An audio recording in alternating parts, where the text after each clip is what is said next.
Joys are yours. All right, so It worked. Yeah. Excellent. Yeah, she. Okay, we're going to call the Tenant Village Commission meeting to order for June 14th, 2022. The next business meeting is Tuesday, June 28th, 2022 at noon at 111 North Front Street, second floor, room 204. The next hearing is Tuesday, July 12th, 2022 at 4 p.m. here in the same room. I will swear in the staff. State your name for the record. Jacqueline Leda, Assistant Historic Preservation Officer. And you promise to tell your truth to the best of your ability this afternoon and evening. I do. Excellent. Thank you. We'll do a roll call with commissioners. David Cook. Jason Subi. Ben Goodman. Harlan Fred. Excellent. And welcome, Carla. We're really happy to have you here. And without you, you wouldn't have a quorum today. So we're even doubly happy to be here. Okay, so overview. Oh, no, where we are. Blah, blah, blah, blah, blah. Public. Oh, do we have any public forums today? No public forum. All right, sounds good. Approval of staff approval. So moved. Second. Great. I will get to the right page first. Carla, the way we typically do this is we'll vote on it and then we'll go through and just read all the addresses. And then if you have a conflict and you can't vote on that one, then just say abstention. Mostly they're for proximity because these are mostly residential, but you may have a personal relationship with somebody that you need to step out of it. So that's it. Got staff approval. We're doing minutes first. Oh, are we? Did I say that? I skip it every month and you correct me. So let's just go with minutes. Okay. So let's That was do what the motion was. the previous minutes. You said you motioned, you seconded, all in favor of the minutes. Aye. Opposed and abstentions. Okay, so that carries. Now let's go to staff. Yeah. Okay. So that I'll make starts. a motion for you. Great. So I got a motion. Do I have a second? Second. Great. So now I will read the addresses here, and I believe it starts on page 8. 943 Mount Pleasant, 194 East 3rd, 1099 Summit, 2426 East 2nd, 584 North High, 804, 806 Summit. Any abstentions on any of those? All right, hearing none. All in favor? Aye. Aye. Opposed? Okay, good to go. So now let's go all the way back to the beginning. Staff, anything we need to know today before we get going on these? No, nothing different. Okay, sounds good. We'll start with 35 East Hubbard Avenue, which is IV 2206006. Hello, let's get settled in, then we'll swear you in.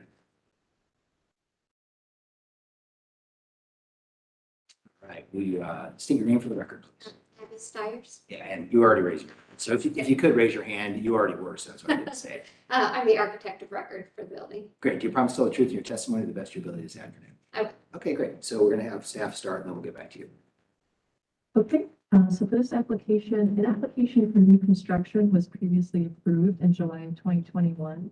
For the Parkside on Pearl application, proposed changes to the design are what are up for review today, and they are the east elevation only. The proposed changes include a reduction of the length of the center balcony, an extra bay of windows on either side of the balcony, an expansion of 3 murals into a single lumber mural for the submitted materials. So at the May business meeting, the commission noted the following, that the structural changes seem appropriate. They appreciate the widening of the 2 columns for the proportions. The commission wanted to clarify the materials or if there's any proposed material changes, for example, changing the brick material from the middle section or etc. And noted that they want to see lighting detail included for the murals. So following the commission feedback from the business meeting, the applicant has provided lighting cut sheets and provided the following information regarding materials and lighting. The applicant notes that the materials are unchanged and the building remains limestone with a granite base. The light fixture will be an exterior rated linear wall sconce with a black finish and black brackets. The applicant has provided a cut sheet and noted that the length of the light fixture will be 5 to 4 feet with fixtures or 4 to 6 feet fixtures on a 6-inch or 12-inch arm, and that they are doing light studies to get the correct disbursement across the artwork. And the light color will be 2700 or 3000 K with the frosted lens. So staff recommends approval of application ID 2206-006 35 East Hubbard Avenue as submitted, with any clarifications to be submitted to staff for review and approval prior to issuance of a certificate. The basis for the recommendation is that the work is generally consistent with the standards for new construction. Great, thank you a lot. And will you tell us anything else we need to know?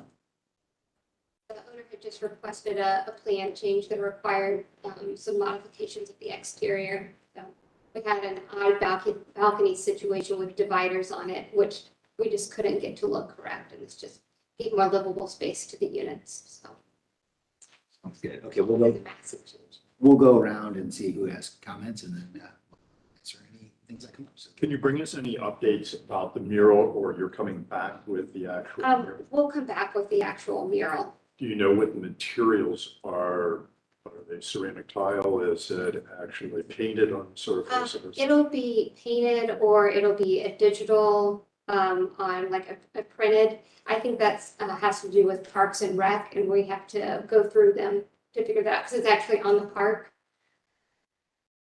Yeah, but so- it's on a building that's in the. Well, yeah, so the backer is what we're providing. So Parks and Rec, I think we have to procure that art with them in mind. So we have to go through them to get that artwork approved. So yes, when that is selected, it will be presented to you all as well. yeah, how does that work with your group now that you're on? It has nothing to do with SID, but the reason I'm asking the question is because I report to the Italian Village Society, and there's been quite a difference. I really don't think Parks and Recreation has any jurisdiction over the building that it belongs to this commission. So Okay. you will need to come back to it. Pleased to see the lighting that you're talking about, because that's always been an issue at night, to light the park a little bit more for safety. Right. So the So building. it was, my question was more about eagerly looking forward to what is going to be Got there. it. Yes, you will see that. Okay, great. I'm okay with the design changes and the lighting that David mentioned. I thought that it was a slam dunk on the mural as well, but I started thinking about if the mural wasn't there, is this an architectural feature that we would be supportive of, proud of? And the short answer is that I think having it broken down into multiple panels is actually a better thing, because it looks like, when I'm looking at the before and the after elevations, the before looks like a much more natural kind of piece of architecture as those columns meet the ground. So I don't want to get this confused with, I'm not saying that you can't have the rest of the elevation, but I think that it needs to be divided into at least two, but depending on how you see the columns meeting the ground, maybe more. But I see some opportunities to divide it more than the one panel. And all of this would go away if we knew that it was some sort of ceramic or a mosaic kind of, or fresco or something like that. But because we're talking about a digital image, probably, then I think it's important that the architecture survive on its own merits as well, with or without the image. So I am not in favor of the single panel art piece concept. Carly, your thoughts? Well, the one thing that I'm not quite sure about is when we look at the continuous art piece, and that is at the exterior surface of the Yes, building. yes. And what happens behind that? Is there actually you go behind that and there's a door into the Oh, building? no, or it's an just- exterior that's wall. So that's the Okay. slope of the garage is behind that. So Okay, there wouldn't be any way to go into the building at that point. It's kind of at a half level. and I think really in terms of whether it's a continuous panel or broken into smaller panels, I would want to wait and see what the final design is, but I think that, these are good Yes. considerations. So based off of how our foundation is done and how the structure is, we wouldn't have any problem changing that back to limestone. I think we could divide it into two murals pretty easily. But I know that the owner is very much, it has a lot of contact within the art world, so I don't know if he has something in mind, or if it is if he has plans for it being a tiled feature, what, like you said, it would be more permanent and, I understand the concern there. Staff, is there a way we can approve this contingent upon the review of that final column section based on the art piece, or how would you approach that? Yeah, so I was thinking, a subcommittee. Yeah, sounds good. That's, If I may, I mean, can we just approve it with a single division, and if they want to come back and revise it back to, I'm sorry, a divider with 2 panels? If they want, for some reason, a particular collection that the owner wants to implement that requires a full panel, come back for that? Could we do it as divided by 2 panels or a permanent art installation, like, as you said, like with tile or mosaic or something? In case they want to keep it full, then we wouldn't have to come back if that's the. I could get behind that. What do others think? To me, it's like signage and other things we've approved. It's on another wood property where they put the graphic on the alleyway. It's right off of Lincoln. Yeah, yes. That had to come before this Right. commission, so I don't see why this wouldn't also come before the commission. I just think we want to give them an opportunity to hold costs for creating that pilaster, architecturally speaking. So we could agree tonight to do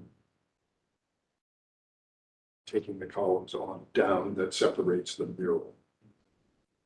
I would get behind just even 1 column. Okay, I would too. So it would be symmetrical. Yeah, that would be centered on the building. Okay, let's. Frankly, I'd be fine with it, all of it, all the way down, but it just seems like it's more than necessary. So we're saying a column and And review, they'll come back. future for review. the- So for future review, that could be the opportunity if you wanted to, change it to just 1 panel. Great, thank you. Okay, sounds good. Somebody want to make the motion? I'll make that motion to approve ID-22-06-006, 35 East Hubbard Avenue, as submitted here tonight with the following stipulations: that the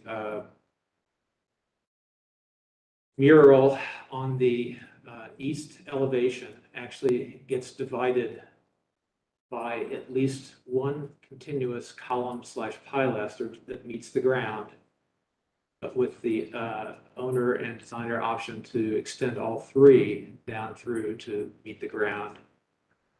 And with the understanding that, that we will see the art at a future date, and that we'll consider a different configuration of this set of panels depending on the materials selected for that art, such as ceramic or permanent frescoes. That work for you? Yeah, Yep, that's okay. perfect. Do we have a second? Okay, Second. I think- Okay, sounds good. All in favor? Aye. Opposed? Okay, motion carries. Thanks a lot. Appreciate Can you it. just give her one other sample? Sure, yeah, This isn't please. a motion or anything. Would you agree that you would prefer a more permanent mosaic fresco, something ceramic tile, given its location, not have something that can peel off the digital vinyl or? I think it'd be great, yeah. We're looking for a permanent solution. I will let the owner know that. Okay, Yeah, especially because the society's really concerned about the front of that park and. Yeah, and we've planned with parks to have like seating out there, so Yeah. I'm assuming it all can be power washed. So, Sure, something great. very durable is important. Yeah, we love it. All right, thanks a lot. Wonderful. Thank you. All right. Thank you. Moving on to number 2, which is 299 Dickinson Street, IV 220500.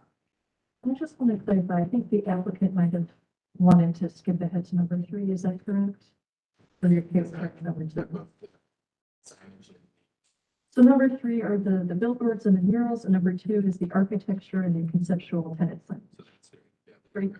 Thank you. So we are on 3 then? Yes. Number Okay, 3. so that's actually IV 220510.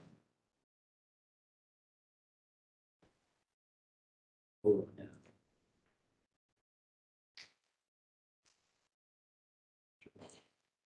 Okay. All right, staff, if you can, I'm sorry, I got to sworn in. If you can all raise your right hands and state your names for the record. Randall Sistrana. Mark Thompson. Matt Ingram. And you promise to tell the truth to the best of your ability in your testimony this evening. Yes. All right, sounds great. So staff? Okay, so this application for conceptual approval is proposing the installation of 2 digital off-premise billboards. One would be 1,200 square feet and the other 1,008 square feet on the east elevation and on the top of the building of the mixed-use structure located at 299 Dickinson Street. The digital billboards, the application has been slightly updated to my knowledge. They will no longer display video. They will be still images. Is that correct? Okay. The other portion of the application is to install 2 orange barrel media off-premise signs beneath both digital billboards on the east elevation on top of the building. The signs would have internally illuminated push-through letters. And to install 3 art murals, 1,953 square feet, 4,788 square feet, and 1,300 square feet on the south elevation of the parking garage. The murals would be printed on vinyl mesh anchored to the garage facade. So since the proposal consists of 2 exterior LED billboards focused on off-premise advertising and 3 murals. Now, staff wants to note that the Italian Village guidelines do apply to the Italian Village District in its entirety, and staff recommends that art not be contingent on approving advertising, and suggests that the proposed billboard locations may be a good opportunity for additional artwork. So the Italian Village guidelines do prohibit off-premise graphics or billboards, internally illuminated signage, signage over 25 square feet, and rooftop signage. So as such, the proposed billboards therefore do not meet the guidelines, being off-premise graphics, internally illuminated rooftop signage, and 1,175 and 983 square feet larger than the maximum allowable area for signage. And in response to the Downtown Commissioner's request for input from ODOT regarding LED display proposals near I-670, that agency has provided a document with preliminary feedback, and that document is linked in the staff report. And then the proposal will require several variances. However, planning does not identify graphics code variances. Several variances which may be required are described below, but a complete and accurate list will have to be determined by building and zoning services.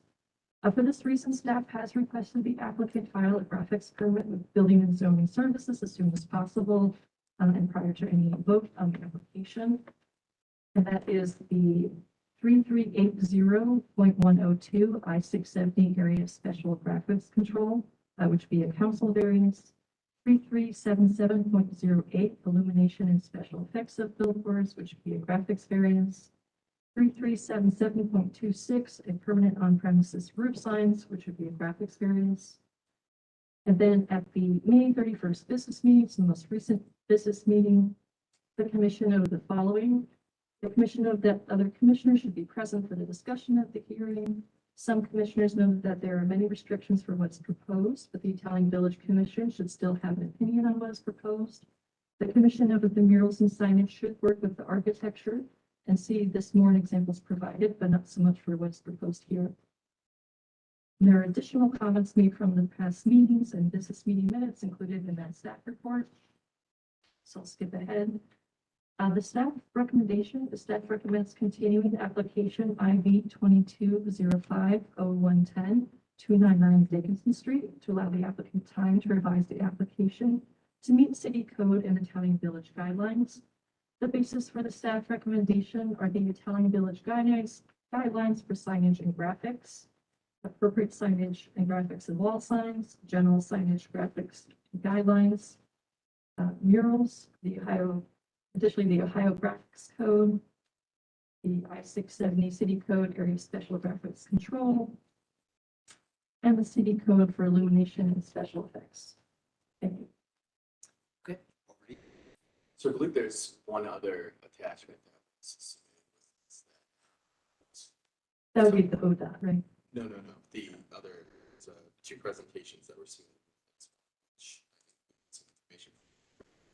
It's the package the package that we're looking at. But this at least paints the picture of some of the updates that we done on positioning the billboard on the eastern side of the building. But the other one talks a little bit more about some of the program. So I don't know if you, I think you all they have might have access to. been submitted like the two documents that were submitted matched each other. So I don't know if there's something with that. I think if we go down to number, like slide 20, I think it's in this same packet. Okay. I could be wrong.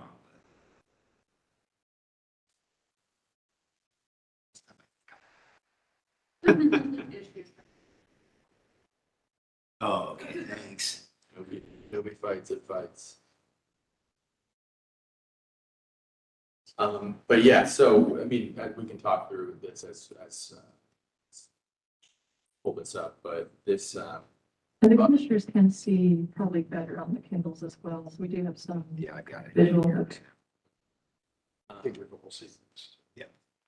so we repositioned stations. Last time we tried to reposition this secondary, this primary video board, so that it would be more facing towards the highway, like was previously suggested, as well as, it always been talked about that for this art program, this video board specifically was crucial for the program itself, as well as what we're trying to portray.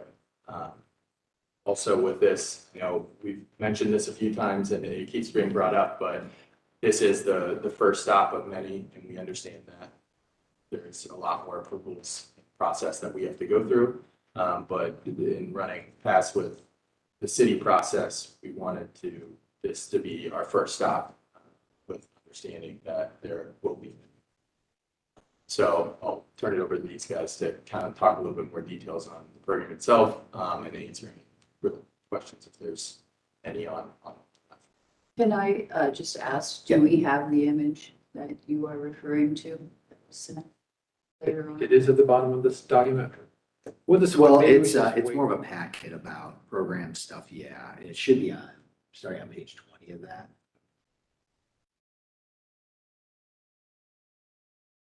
What is the pitch that what they did? Yeah, which one, Keller, which one are you asking for? Sorry. He said that there was something else that was sent. Would it help if I just give her the deck? Yeah, I think, yeah, I mean, sure, yeah. Well, why don't we wait till we get to the art programming part? Yeah. Because I think there's a lot of stuff we need to talk about. But yeah, I mean, you can give it to her, sure. I Chance to minute.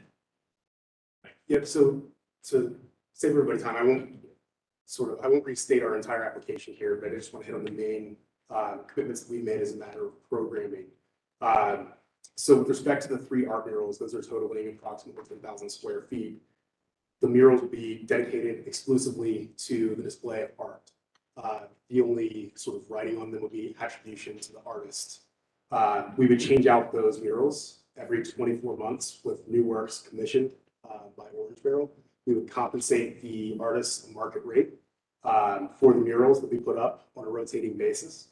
And ultimately, we're seeking to focus on our program that highlights artists with some sort of nexus to Columbus, either born and raised here, currently practicing here, educated here, etc. We did also look into opportunities to repurpose the vinyl murals upon retirement at the request of mentioned in our previous meeting. That's something we think we could accomplish working with either local schools, community organizations. Would need to be with the consent of the artist, but we would look at different ways to sort of recycle those murals into maybe a more abstract piece that could help to elevate another space somewhere throughout the city. And then with respect to the digital signage program, so I think you've all seen the proposals that we've submitted thus far. We had originally proposed one wall sign measuring a little over 1,000 square feet and an additional 1,200 square foot sign on the eastern facade of the building. We've now repositioned the wall-mounted sign at the furthest east facade of the building to a roof sign that's angled more directly towards 670.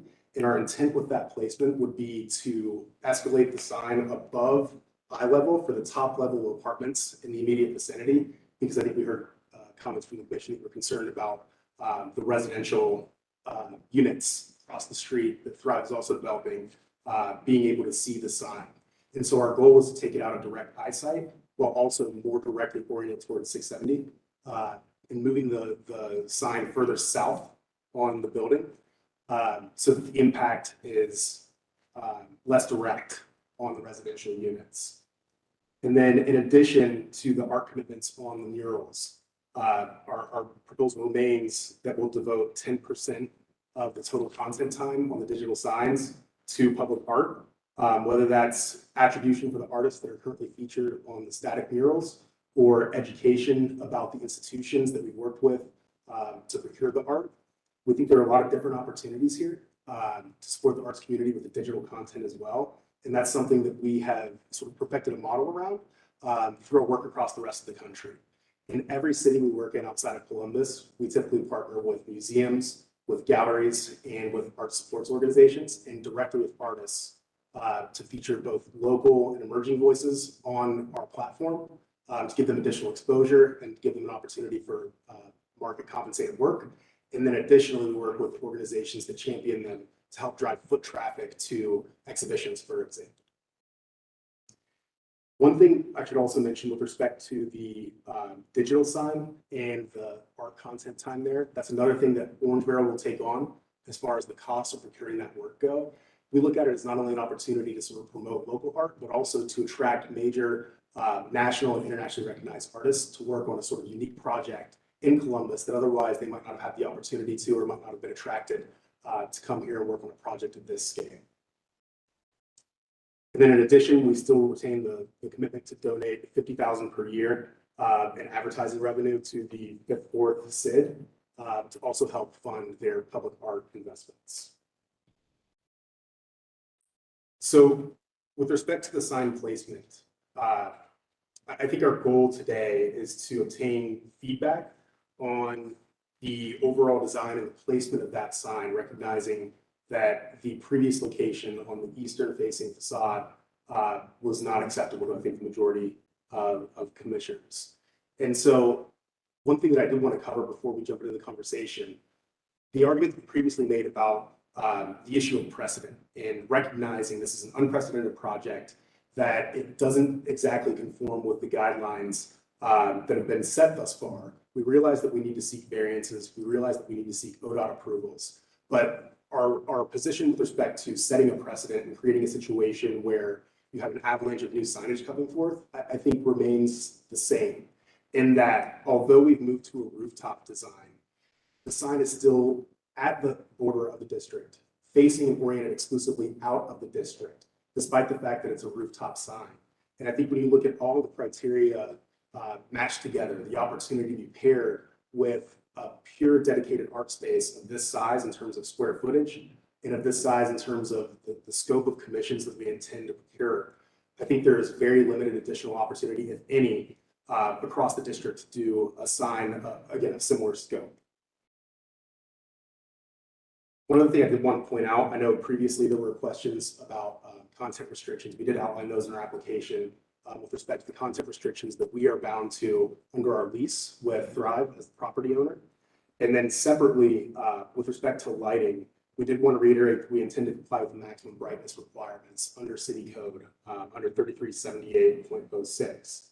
And then in addition, we've outlined a lighting mitigation process in the event of a complaint, which consists of a dedicated email address, response times for any complaints from residents that can see the sign, and then a self-audit obligation to ensure that we are conforming with city code with respect to maximum brightness. Okay, Carla, we've had seen this a couple times, so I don't know if there's any other questions that you have to kind of get yourself up to speed. Feel free. And there's new issues for us to talk about today, so we wanted to. Go ahead first, and then I'll. Okay. Sounds good. Okay, we'll go around and see what's going on. I will say one thing kind of about the order of review. You know, we always appreciate seeing these things early on so we do understand what's happening.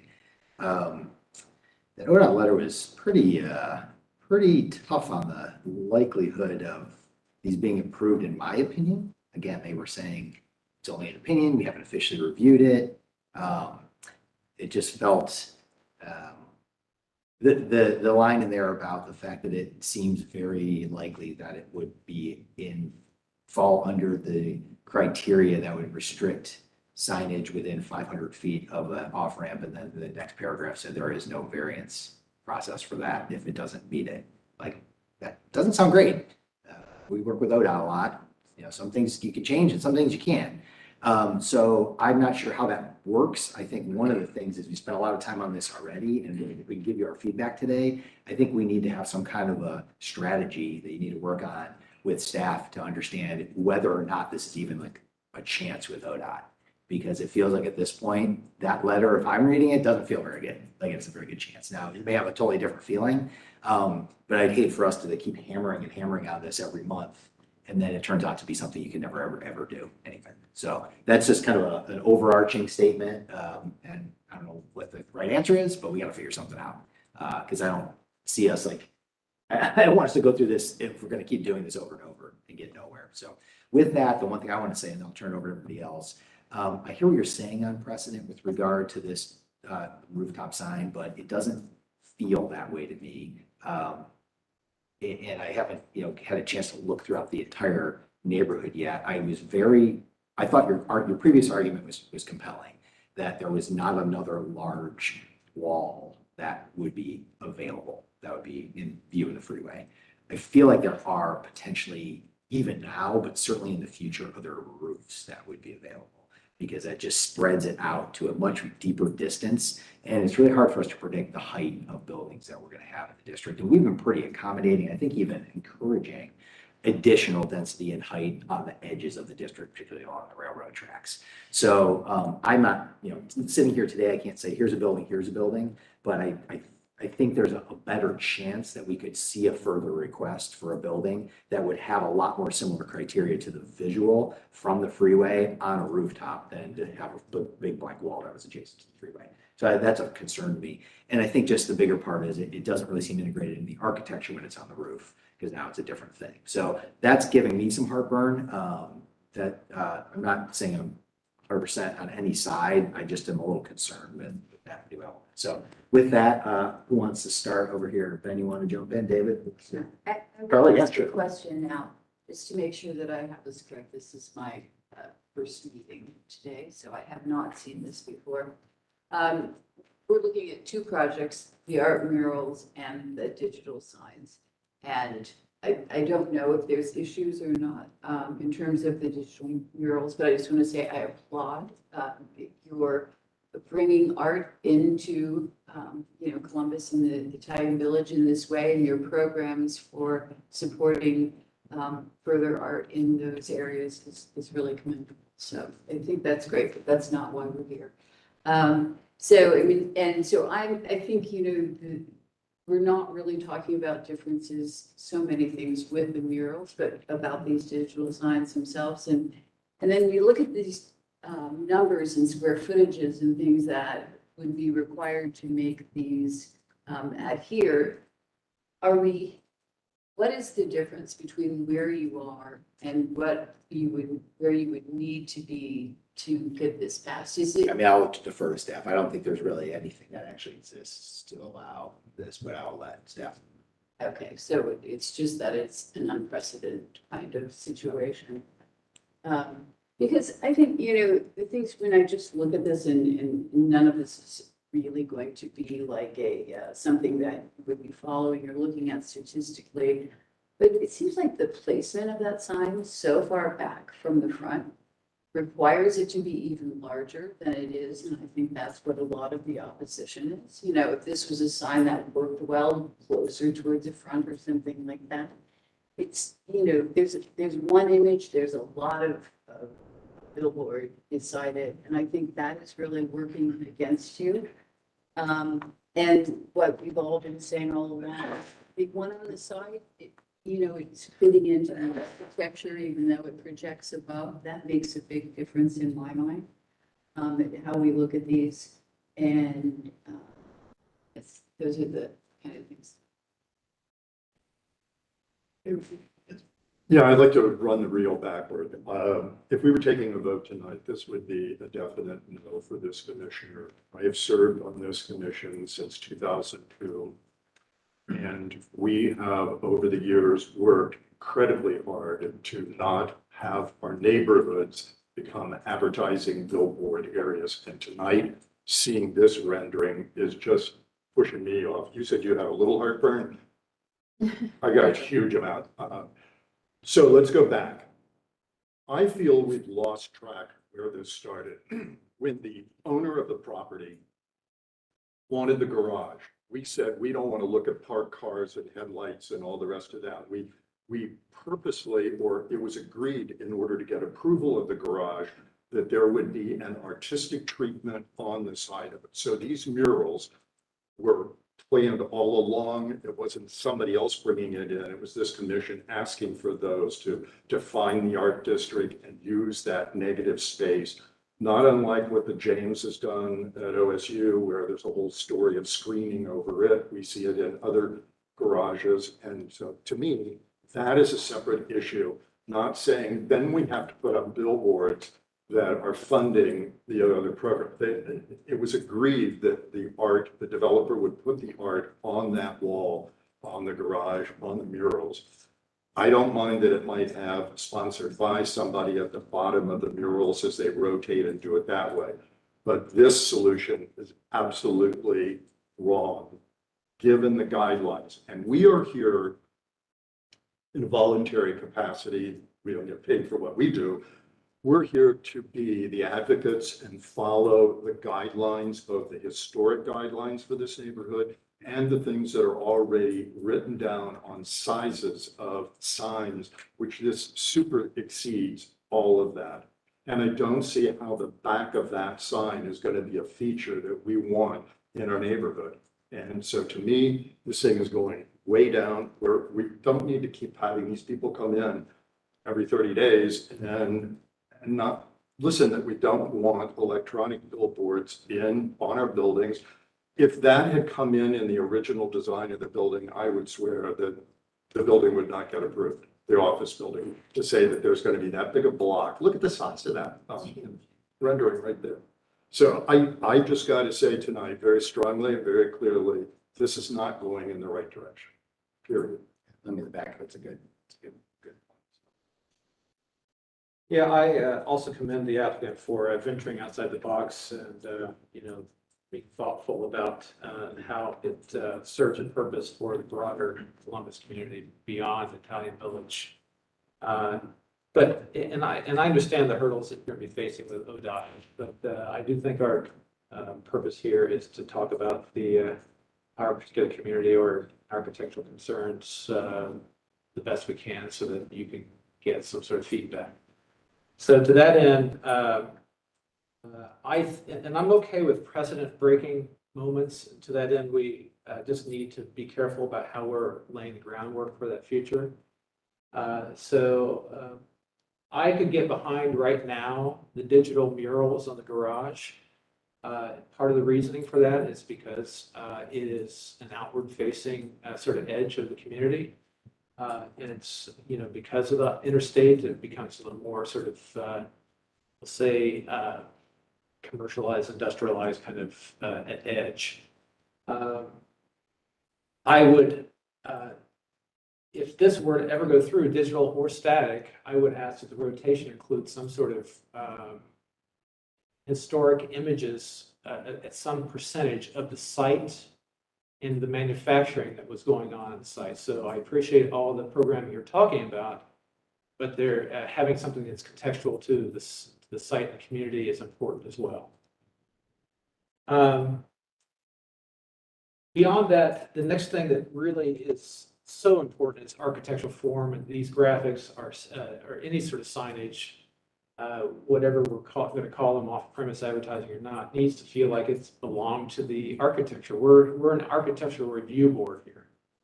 So to that end, I think that, again, the garage murals sort of feel like they fit the context.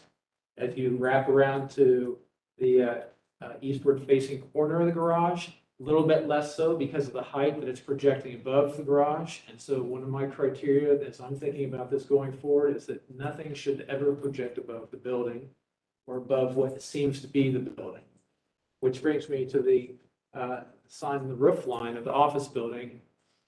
It stumbles on itself in many ways architecturally. So it's not only, it's clear that it's not conforming with the, planes of the building, the extruding a box up or anything like that. I mean, you could almost sort of fake your way up to that you're extruding the whole core of the building up if it were an entire four-sided box, where the other sides were blank, and this was just facing the interstate. But that's not what you've done here. So in the meantime, you've got something that seems out of place, and of course, a lot of folks are objecting to, but also, while it's not visible to the residents across the street, is immensely visible to a whole host of people north of this site. So it just looks like a weird form put on top of a building that can be seen from basically 300 degrees instead of just the 20 that we were concerned about at the beginning. So it's really gone the wrong direction in terms of visibility. So again, it's just architectural form. I think concept could work, like if, for example, if everything was just sort of wrapping the garage, instead of it just being 2 or 3 units on the garage, that it had some sort of continuous wrap that felt like it was an architectural expression as well. That's just being in advertising and sort of digital panels expression. Keep in mind what we just saw in the last application. It's like, what does this thing look like architecturally if there's no graphics? That was what was discussed in the last application. It applies here as well. That's all I have. Charlie, if there's other thoughts at this point, Could you go to the drawing that shows this?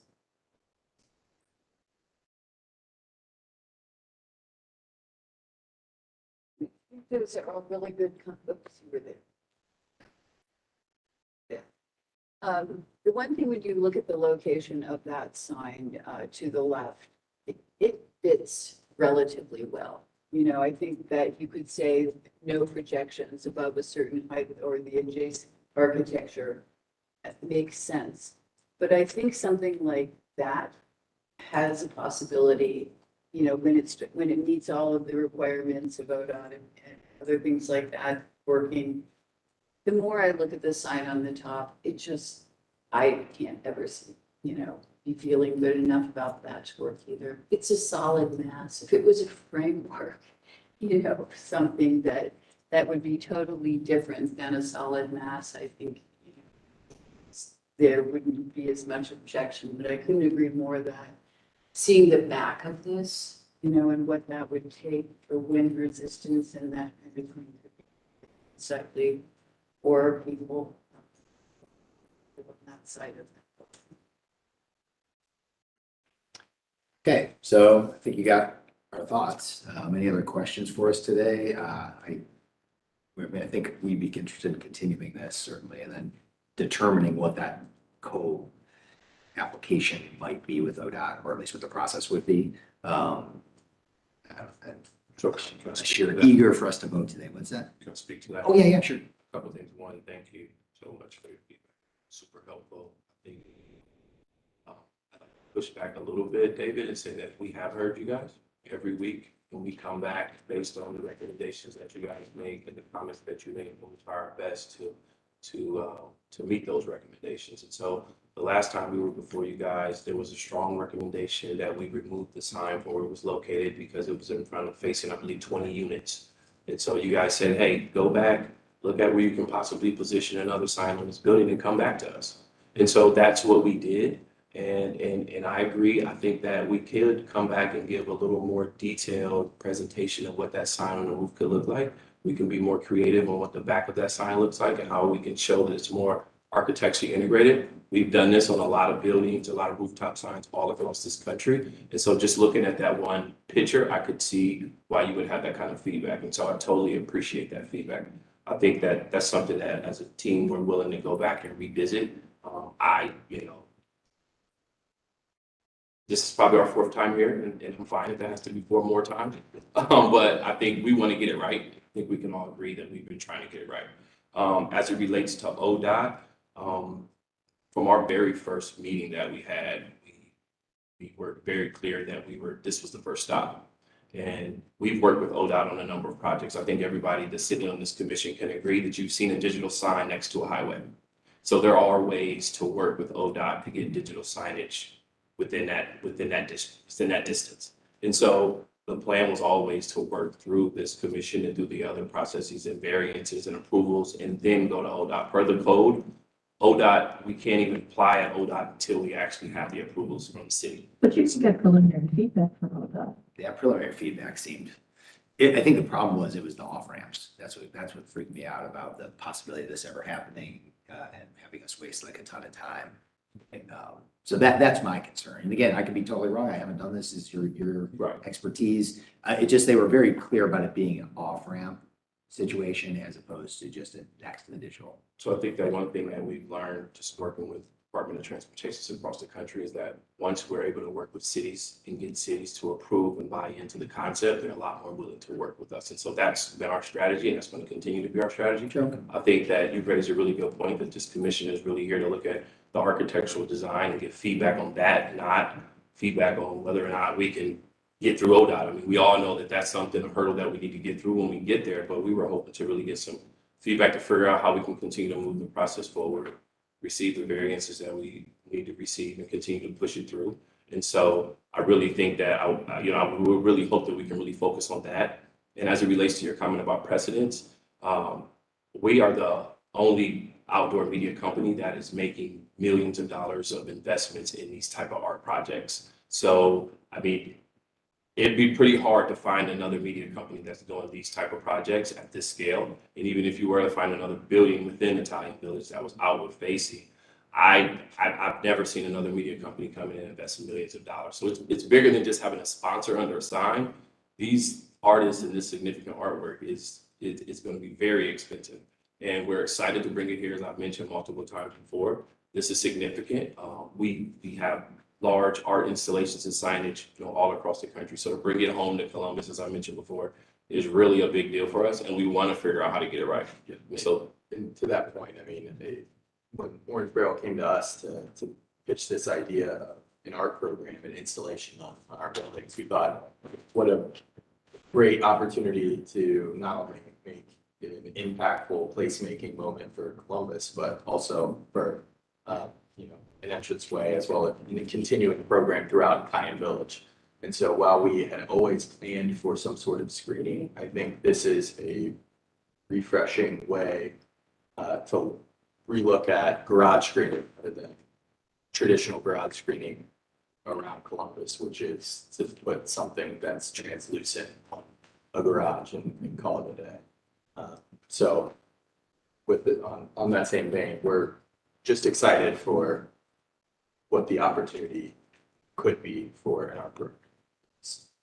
But we'd like the opportunity to potentially, look at that rooftop sign with our in-house architects and provide some additional detailed renderings. Make a motion to continue. Yeah, I mean, I think you heard a lot of pushback, but yeah, we're certainly interested in seeing more information about it. I'm willing to take a look at whatever you come up with. Could I just mention something about the zoning and the ODOT? So even for new construction, staff will always recommend when coming up for action that an applicant provides there's any zoning variance information or any requirements like that, so that the commission understands the full scope of what's going to be required, and often that can be informed in for commission review. And this will be no different. So staff would recommend having that information, having that full information provided if coming in for action review. It's just that letter was. Can I ask the question, what was submitted? We don't even know. what Oh, was yeah, submitted. I guess, Submitted yeah, from you should ODOT. see that letter. It's on the The website. downtown commissioners requested information, and staff has also been asking that the applicant contact ODOT. I think what was submitted was probably whatever was submitted to the commissions as of today. So the downtown commission requested it, shared. Or different. ODOT Looked at everything. looked at all digital signage that was adjacent to the freeway and gave a preliminary opinion. It's a 2.5-page letter, so you guys definitely want to get a hold of it. It's in the city record, so I just read it before I got here. So I was just trying to be clear, the request came from the downtown commission. Yes. I just wanted to comment real quickly Yeah. on the ODOT letter. I did have a chance to read Okay. it just before the meeting. I think I understand your reaction to it. And I think at first we were trying to understand what prompted it. But in reading the letter itself, I think the one thing that we understand, having looked at it, I think the issue is in part the method of measurement in terms of the distance from the interchange to the sign. And there's a host of regulations that relate to the way that distance is measured. So even if we were to accept the ODOT interpretation in that letter, I think there's still a discussion to be had. Sure. When- No, I got you. I'm not here to litigate their regulations. I think the major thing that I'm most interested in, because the quote directly from their letter, is it said, should Orange Barrel Media choose, ODOT would welcome a more thorough discussion of details about the proposals and locations, as it often does with applicants in advance of initiating an application. So it seems to me it would make a whole lot of sense for you to go and talk to them before you set the initial application, even though you're talking to us too, and just find out, like, if they just like give you the total smackdown and you're like, this clearly can't happen, then you don't have to keep coming back to us. If they're like, you can have that argument about the distance and all that, and you see, okay, there is a path to success, then you can continue to talk to us. It just seems like it makes sense to just go talk to them. I agree, especially because you've been there and you've gotten a lot of feedback from us. So I think it might be a right time to toggle back over to them. And so we have some ability to make this a sort of a dialogue. And the worst thing that would, in my opinion, you know, we got to move on here. It's like you know, you say you get an approval on something from us, and then you go in to talk to them, and they're like, well, that's only good if you move it X amount of feet. And then you got to come back into us, and for whatever reason, we're like, well, that's a terrible location, and then we're like starting the whole thing all over again.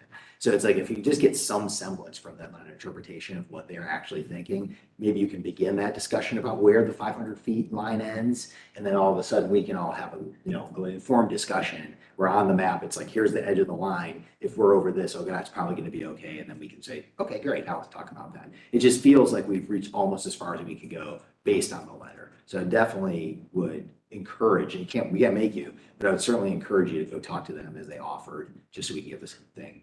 But also, remember, even if ODOT says, okay. Well, we don't have to say, okay. Right. Yeah, we don't have to say, okay. These don't comply with. Right. signage requirements. But I'm just saying, if it's not even possible, or at least we know where this place Let's is. move on to the motion. So, Okay, so we're ready to continue. You guys have all the stuff you need from us, because we really do. We have a huge agenda. If I'm hearing you correctly, and I'm not pushing back, I'm just trying to think through the process, because I thought we had identified the process months ago. But it sounded like it's changing a little. Don't we run into that same potential issue when we go to council to receive a variance? Couldn't they also push back? I mean, anybody can push back. All I'm saying is that, you know, as somebody who's worked as a planner in different capacities for a zillion years, it's always better to go in and talk to the regulating agency to get their preliminary feedback if they offer that opportunity. And they've offered it in this letter. So I just feel like there's no harm in going to talk to them for us to hear what they say to you, so we understand the big picture. It's like, you already have a proposal on the table, so it's not like it's secret. They're public records. They've looked at it. They've given a pretty unfavorable interpretation to you so far. So I think for you to talk to them, probably really smart in your case, because if you don't, as it stands, our interpretation, I'm guessing, another commission's interpretation would be, these probably can't actually happen, so we're wasting our time. I think that's fair. I just feel like this is our first time hearing this. Oh, I'm with you. That's the first time I read it. Back and forth consistently, recommendation to following out the variances and all that. Well, I was never under the impression that the decision made by the commission was based on ODOT's input. It will be influenced, but I mean, the big thing to remember is if they say we can't do it in a certain area, then we're wasting our time to approve anything in that area. So we just need an interpretation. And I can't argue through this letter anymore. All I'm telling you is what's in here, and it says that there is no applicable statutes or administrative code provisions provide for a system of granting variances where the blah, blah, blah, blah, blah. So to me, as somebody who's worked with variances for city codes for a long time, that doesn't sound good. Now, you're the experts. You can go talk to ODOT, work it all out. That's great. But at least go, because they offered to have a preliminary meeting with you. So go have a preliminary meeting, see what they say, come back to us and tell us what they said. So that would be great. Let's deal with the motion. I move on 22-05-010, 299 Dickinson. to continue with the note of encouraging the applicant speak to ODOT before we next meet. Do I have a second? Second. Okay, all those in favor? Aye.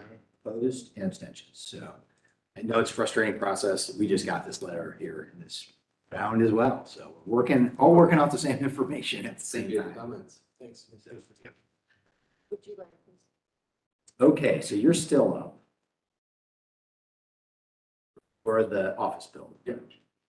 Okay, so you're already sworn in. Do you have some of your other folks here? Stay cool out there.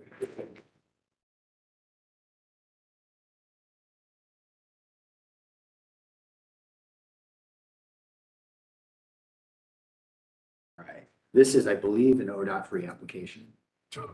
Not sure of that, but we'll find out. Will you please raise your right hand, state your name for the record, Peter Scott? and you promise to tell the truth for your testimony this afternoon? Yes. Oh, great. So staff, if you would please. Okay, this application is proposing new construction for the submitted materials.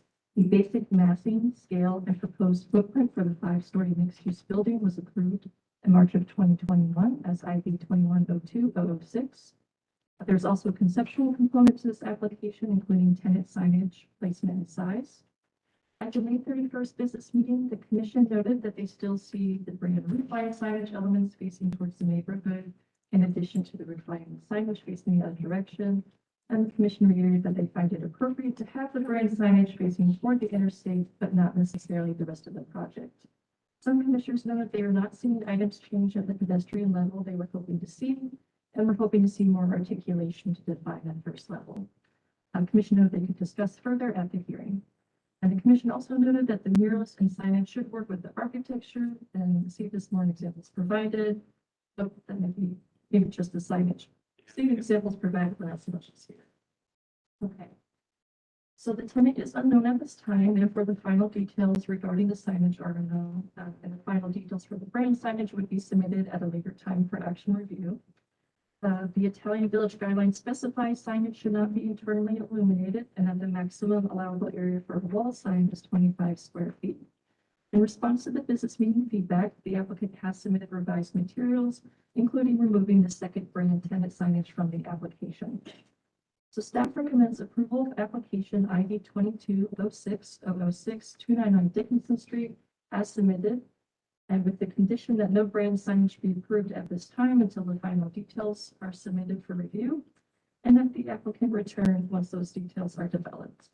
The basis for the staff recommendation are the Italian Village signage and graphics. Regarding non-appropriate signage and graphics, appropriate signage graphics for wall signs, the general signage and graphics guidelines, as well as the city code standards for new construction.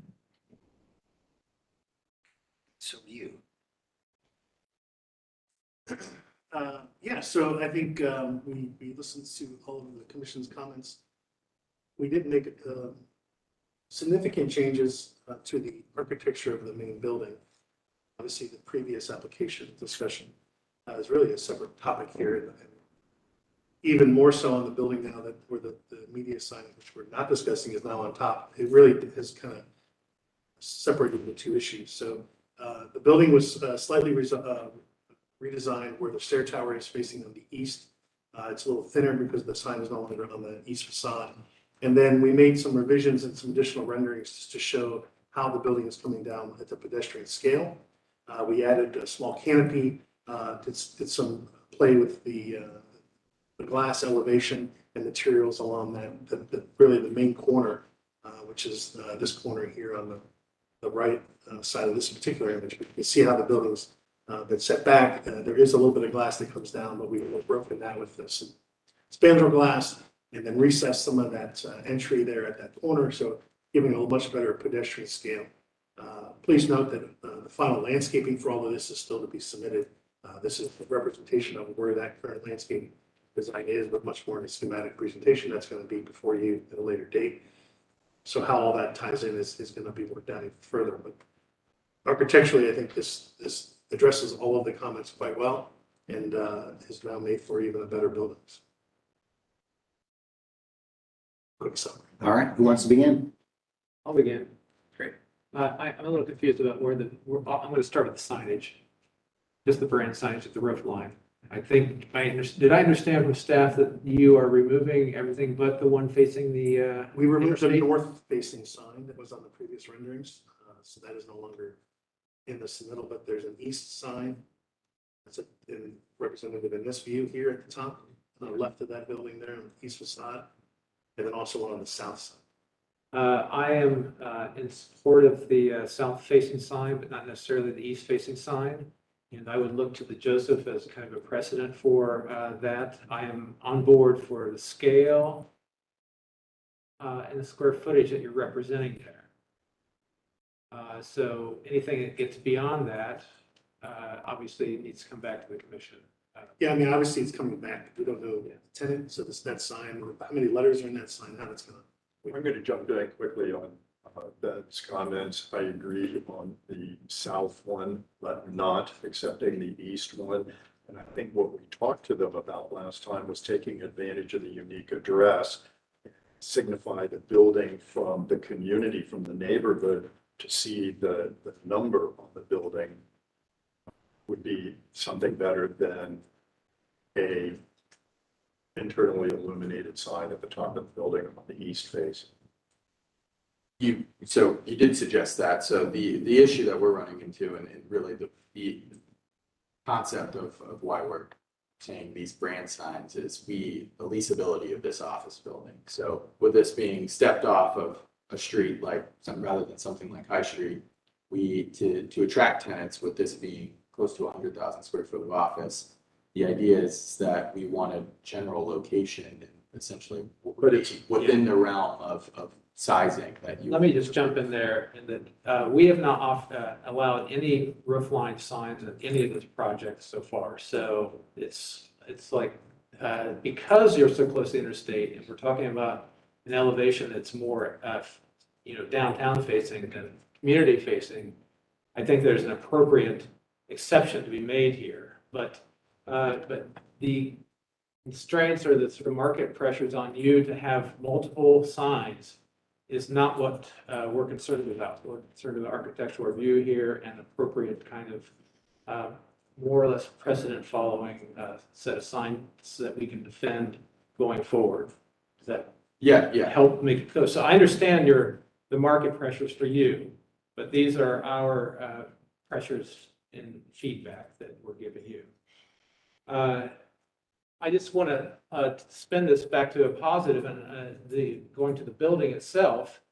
I totally missed what you had done on at the entrance, and I think it's a great response to what we talked about last time. And I'm glad you mentioned that today. And if we can go to the one rendering that showed that corner, it's the northwest corner. Yeah, that one. I know that you haven't considered all landscaping right now, but I think there's a great opportunity on that west elevation, create a ground plane planting bed that is kind of a projection of the furthest extent of the building down. So in other words, it'd be like 2 feet wide at the base, but it would help soften the way the building meets the ground plane, if that makes sense. So I think that architecturally, I want you to consider that if you could, and architecturally, it's responded to what I thought was an important metric going forward, is just how to get to be more pedestrian scale. Thank you.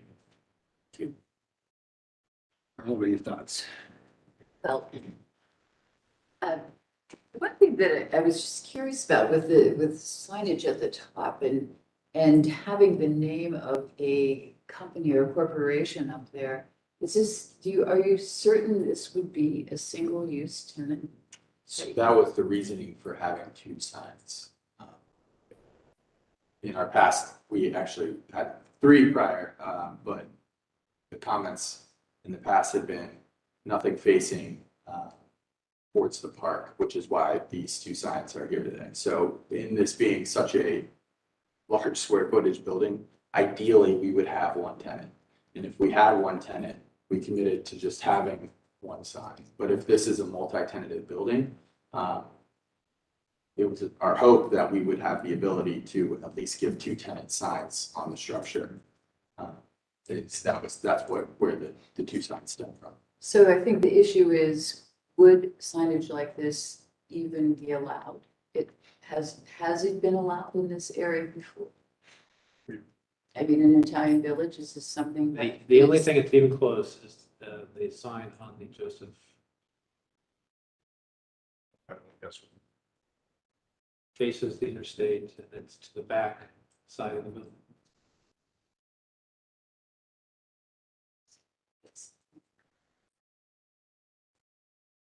Because it is a neighborhood, it's not downtown, it's a neighborhood, it would be far better if any additional signage was at the ground level or pedestrian level coming out of the garage or walking through the neighborhood. Signage at a lower level would be appropriate, possibly, but not floating on top of the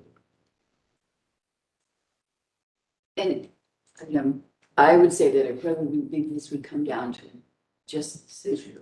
I mean, you guys have come this far with the building and the materials, and it looks very nice just seeing it for the first time and that kind of thing. But I do have to say, it just, I don't know, reminds me of in the 80s, there were so many glass buildings with names of the tenants on the side of it, and then they change, and this, I don't know, it's just kind of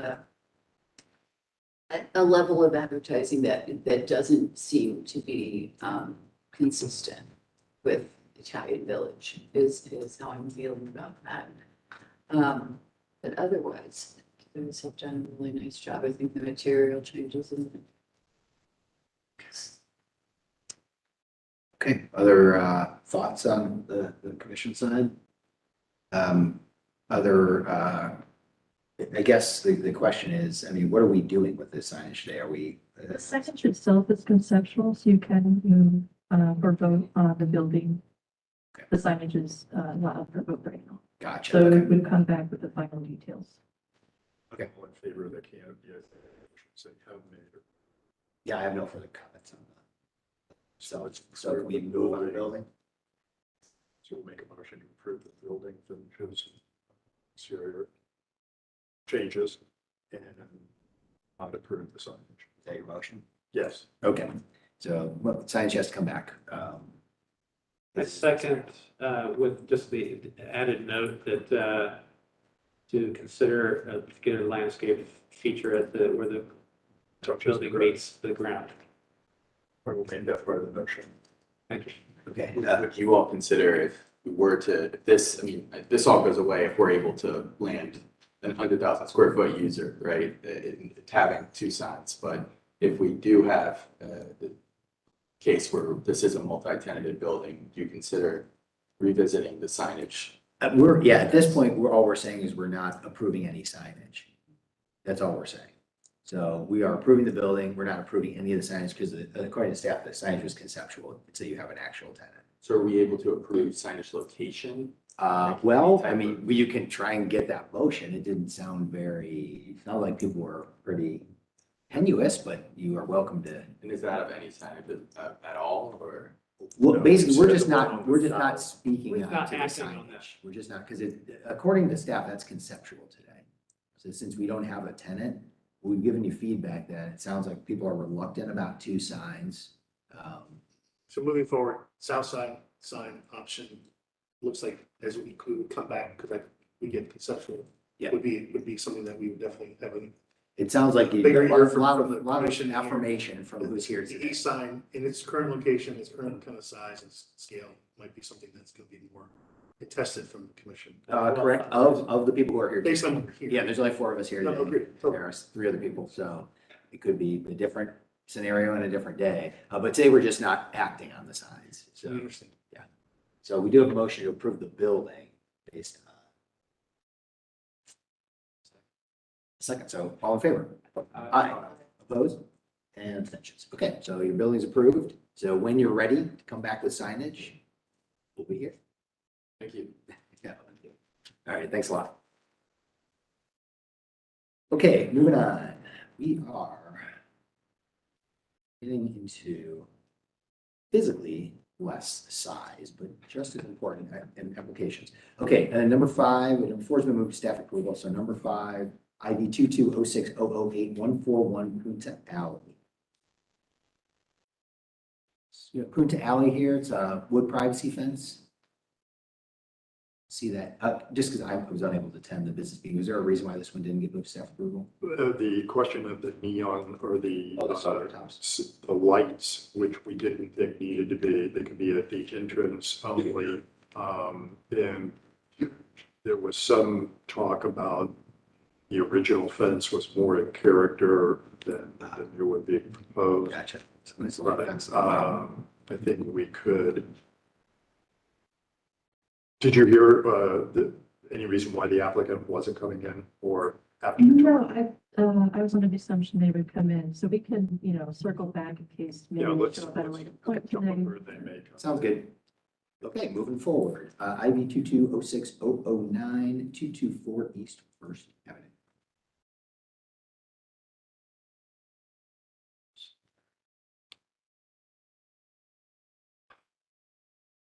Sir, will you please, when you get settled there, raise your right hand, state your name for the record, Michael T. Shannon, attorney for the applicant. and you promise to tell you the truth in your testimony to the best of your ability this evening.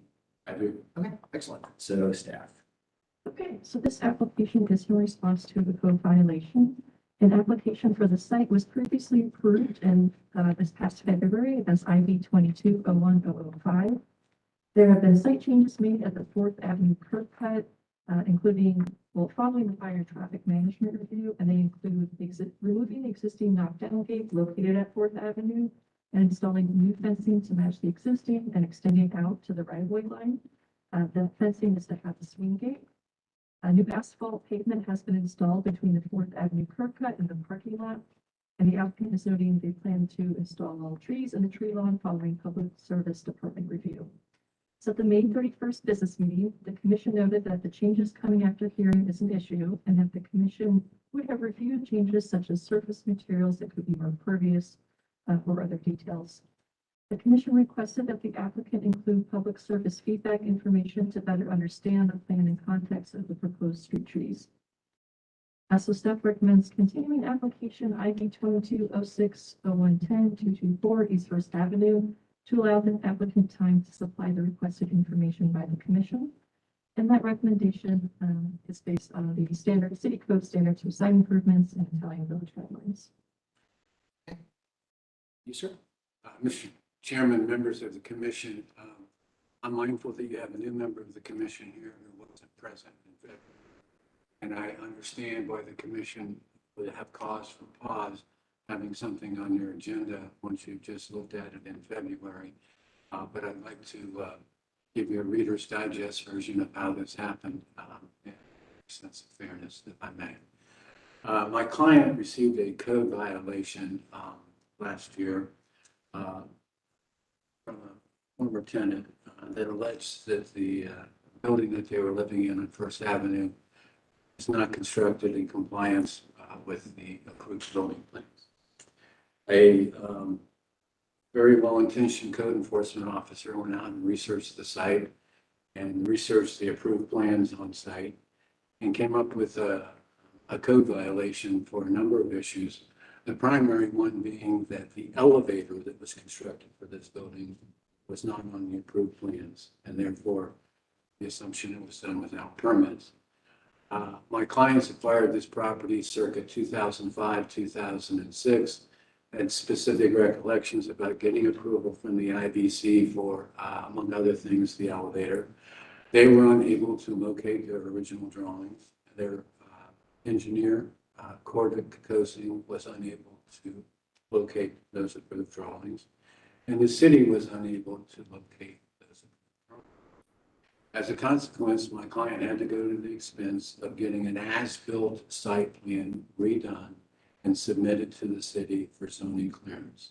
It was submitted for preliminary site compliance to identify any and all issues. Those issues were identified, including the elevator.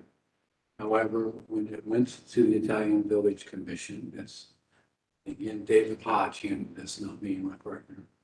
Somebody in the Italian Village Commission staff found the approved plans that actually had the elevator and the other items on it.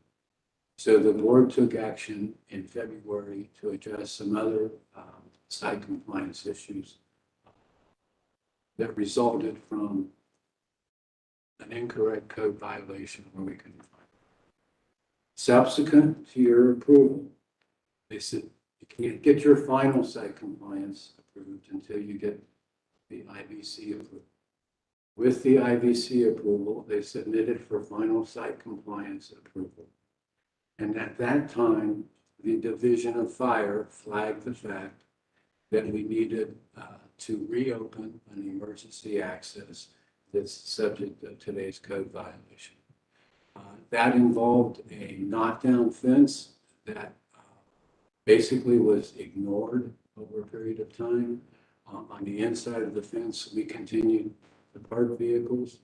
And actually on the street where the curb cut was for that access, the city had put in parking spaces. So when we found out the subsequent non-compliance issues, I was contacted because of, David contacted me because of my knowledge of the one-stop shop and the permitting process. When we reached resolution with the Division of Fire to put this access back in, we got a negative recommendation from the Department of Public Service Division of Parking because they did not want to give up their city parking spaces. So I then had to negotiate a settlement between the Division of Fire and Division of Parking and the Division of Traffic Engineering, which is encompassed in one of your attachments in a letter dated February 25th. So also highlighted in your package are the two site plans, and the area in green is the one that you approved, and the one that you have before you today. This is the only area of differentiation, and that is due to the fact that we did not receive the comments and the IBC had approved. The previous site compliance plan was based on an invalid code violation. And I just noticed, and I thought I would pass out an abundance of caution, that in your packages, and there was some concern at the business meeting, I didn't notice, and I could be wrong, but our work description, if you can read the fine print in the work description, it very accurately describes what happened on the record. That's in much fewer words than I just gave you. But basically it says in response to it, and I won't insult your intelligence and read the whole thing, an incorrect code violation, we sought compliance with staff and the IBC. After PSCP, preliminary site compliance, the historical review staff found the original plans. We went forward with the changes that were identified to be compliant, and the board voted. Subsequent to that vote, this additional issue was identified by fire. I confirmed on the for the record, I sort of confirmed that fire acknowledged that they failed to make the comments on the preliminary site compliance plan. They missed it. But when the final site compliance plan came through, they caught it. So, you know, Mr. Chairman and Mr. Cook, I've been doing this for 40 years, and every once in a while, things get crossways. But this was not a flagrant violation. We're trying to replace like for like with the fence there. Curb cut was already there. Had we known about it in February at the date of your hearing, we would put you on notice. Finally, I would ask for your approval and not a continuance because this is adversely affected a refi. We were not able to get the refi approved because we did not get a clear code letter. However, I was able to negotiate that those funds be put in escrow so that the interest rates that have been increasing noticeably not diminish the value further. But we cannot get those funds out of escrow until we get the zoning compliance issue done. Thank you for your time. I'm sorry to be so lengthy, but it is a very unusual situation. Yeah, no, thanks for the overview. It sounds like it went smooth as silk. I was not at the visit meeting. I just think I understand the issue with the pervious pavement, and it would have been advantageous for us to have that discussion. That being said, I really like whoever's idea was to have street trees installed. sort of compensate in my mind for the fact that we don't have pervious pavement. I think the street trees will actually be extremely additive here in the fact that we have a very difficult time getting street trees on Fourth because of the high power lines and the power poles adjacent to the street. And this is a rare case where we have a lawn setback that's in the, out of the right of way. So was there a discussion about the number or spacing on the street There were trees? some questions regarding the proposed street trees at the business meeting. And I think the commission asked about the plan in the context of those proposed street trees, like what kind of street trees, how many street trees? Is that right? Yeah, was there any commitment to the distance of spacing or the absolute number of trees? I thought the code requirement was one for every 15 feet, and the tree was specified by the city forester. That's a code That's requirement. probably closer than it's actually required, but so you're basically willing to meet whatever that. Whatever the city code required is for street tree, we don't really have a choice. Okay. It's codified. Okay, And sounds the good. forester picks out the tree. Yeah, and if you, staff, if you wouldn't mind, if you could, I would love to, if there's, the forester narrows it down to a few trees. They do, now they do have a variety as far as the shade trees and Yeah, I'd garden trees. And I think that maybe that was part of the question from the business meeting. And I would, yeah, happily volunteer to be the subcommittee for that, just to talk to the city forester. I actually saw a really good presentation about the new plan for the city. They're really thinking about things really well. I just want to make sure we have the opportunity to get some height and volume there to the greatest extent that won't interfere with those power lines, since that street's pretty tough on stretches. That would be great. That's all I need. I mean, I get it, it's a mess. I think the other thing I wanted to say was that replacing that like for like, I'm not exactly sure the composition of that fencing, but since it's already in existence and I don't anticipate, knock on wood, that will have very much use. Hopefully we'll just sit there and just be in place. There won't be people interacting with that very often. Replacing it to match that existing fence is fine with me. So other thoughts? A question, basic Yes. question, perhaps. If we look at, I'm sorry, I'm not sure which image, but it's taken from the curb cut, looking through the fence leaning up. And I see designated parking spaces in the asphalt. I think those are hash marks that you can't park there. Oh, is that what it means? Yeah. Because I was trying to understand, in a case of an emergency, what does the fire truck do? Just run through the gate? Well, the new one will open, right? Yes, Where's that control? Or where's? I think they have to get out and open it. we agreed to do it to the specification, traffic. Okay. But those white lines beyond the fence there are not parking spaces where people park, and if there was an emergency, the truck couldn't get through. That was Yeah, what I was trying. that's a no parking zone. Yeah. Okay, sure doesn't look like it. No, Mr. Cook, you're right. Those lines were there. The gate was removed, or the fence was removed. and That's the what gate I- Put in, and those spaces need to be taken out. I walked think by they're it today, so actually- we need to repaint those out and make sure that nobody is. Well, I think it needs to be, designated. There's some.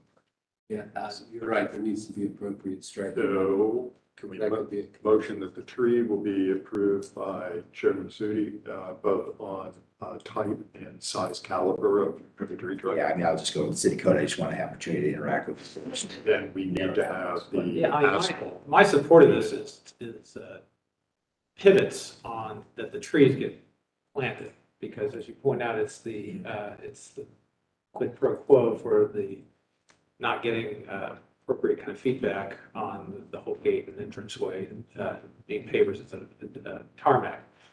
And after all, these trees were proposed in the initial approved, and I don't get the sense that there is any movement on getting them planted in the springtime. So I'm inclined to see some oversight of this to make sure that stipulation happens in the coming. Well, it sounds like it'll be part of this motion, so. And and that was impacted by the oh heck moment in March or end of February when we had this other issue. They don't want to start planting trees. Yes. So I look, it looks like in this one image that the wires are pretty high up there. they are. And so, if for some reason not knowing everything about the situation, with their saying 15 feet apart, they might be saying ornamental trees. Yeah, I think And you're right. that's probably, so that's a smaller. Oh, it is 30 feet. Yeah, I think You that's. are right. I deal Bob. The code is 30 feet. That sounds reasonable for a shade tree then. Yeah. I got that. Yeah, good point. Okay, so, can I have a motion? Made the motion. You did? Yep. Did you include the trees? Yes, Okay. you were, that was you were chairman. Okay, the awesome. Sounds great. Caliber and Do I have a Yeah. second? Okay with being the Yeah. subcommittee person on the trees. Sounds good. non-parking spaces need to be from painted over or painted out. Or, non-parking indication, I think. Okay, so do I have a second with all of those things? All right, all in favor? Aye. Opposed and abstentions. All right, thanks for getting this Thank you done. for your time and consideration. We appreciate it. Very good. Okay, I don't think, did anyone come in for 141 Punta Alley? Okay, then let's keep on going. Let's get to 301 East Fifth Avenue, IV 220601.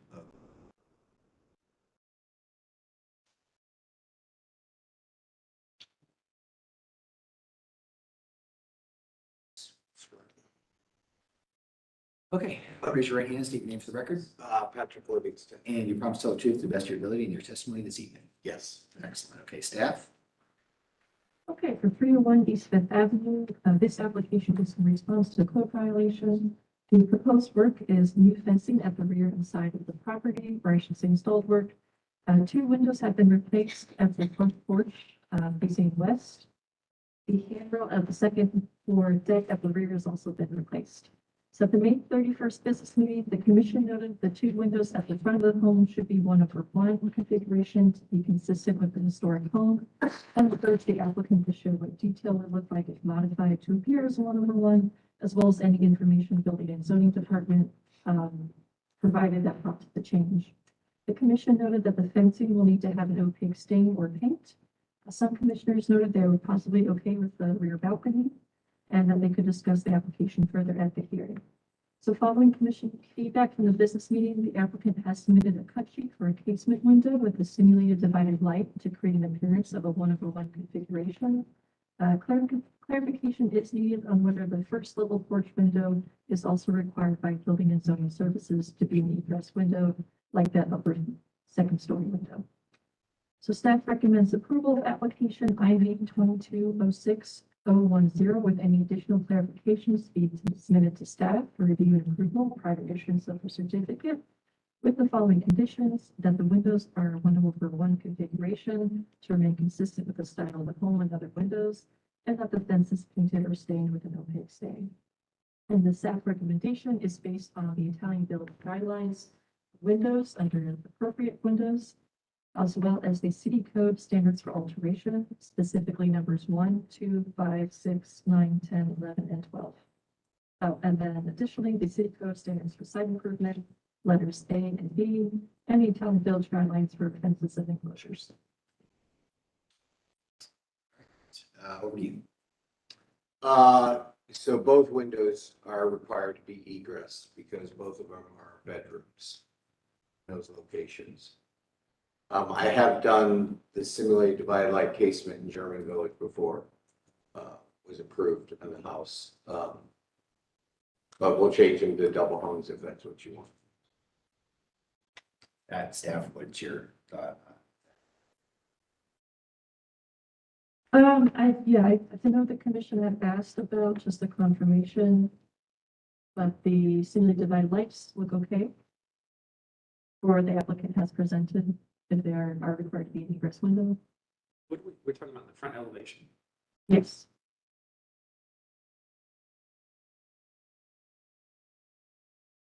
Move to a picture of the front elevation. It would be the porch area. Is the proposed, page 13, the proposed alternative, is that approved in our manufacturer? So I believe the manufacturer itself is in the approved windows list. The approved windows list, I don't believe has like a configuration for the, like, you know, a single HUD, double HUD. They have the manufacturers as far as the thickness, and other details of the windows. So this is, I believe, is it Marvin?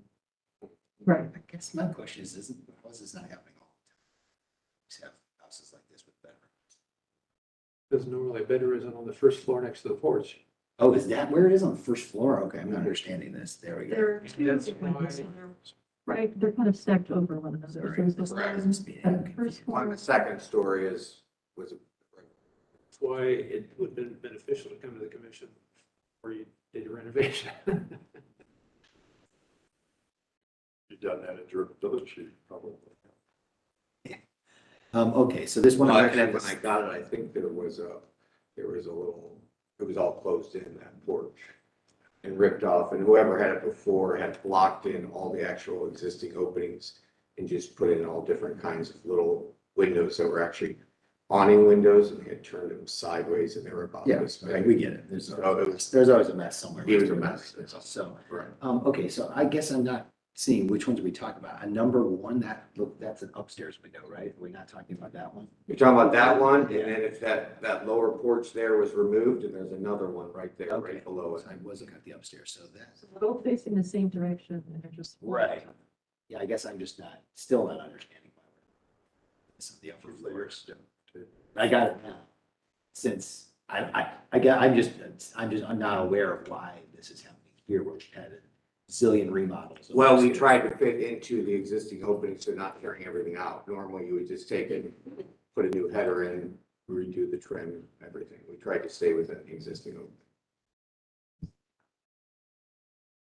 I'm just saying we have a zillion historic homes. Yeah. That it never seems to be a problem. I still am not understanding why. Was the opening modified to be incorrect? Correct. Oh, so we. okay, Correct. well, this is easy. This is an easy Previously. solution. Yeah, previously. Okay, yeah, we just need you to fix it, so it's okay. Yeah. Yeah, proper size window. Okay, that's easy. All right, I understand. So that Okay. can be 1/1. So it could be a 1/1 proper size window. I'd have to rip out and make. We're okay with that. opening. Yeah, I'd have to rip it out and correct. We, as long as it's done in an architecturally sensitive restoration manner. It isn't. Well put. Yeah, then we have, final drawings then, because the applicant has submitted that option for the singly divided like, I think casement window. If we want to go in that direction. No, have let's just the put it in the final right drawings. window. Sorry, I think we should put it in the crowd. okay, so then the final drawings for that submitted to staff.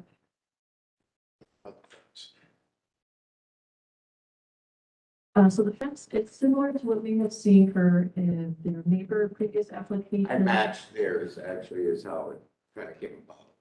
She had started hers and never got done. That was one with all the code violations, so I finished it and then did it across mine. My issue is, what are you doing? Are you? Oh, I will stain it whatever you want me to, yes. I can do staff approval or whatever and come up with a color. Yeah. But we don't want it blue, I'll tell you that, so don't make it the house color. Yeah, I think staff approval would be great. We also have any Right. thoughts? Okay. Good. The replacement of the windows to be true 1/1 windows, and the staining needs to be approved both by staff. Do I have a second? Second. All in favor? Aye. Opposed, abstentions? All right, great. All right, Thanks for thank coming in. you. Appreciate it. Okay, next one is number 8. 246 East Second Street.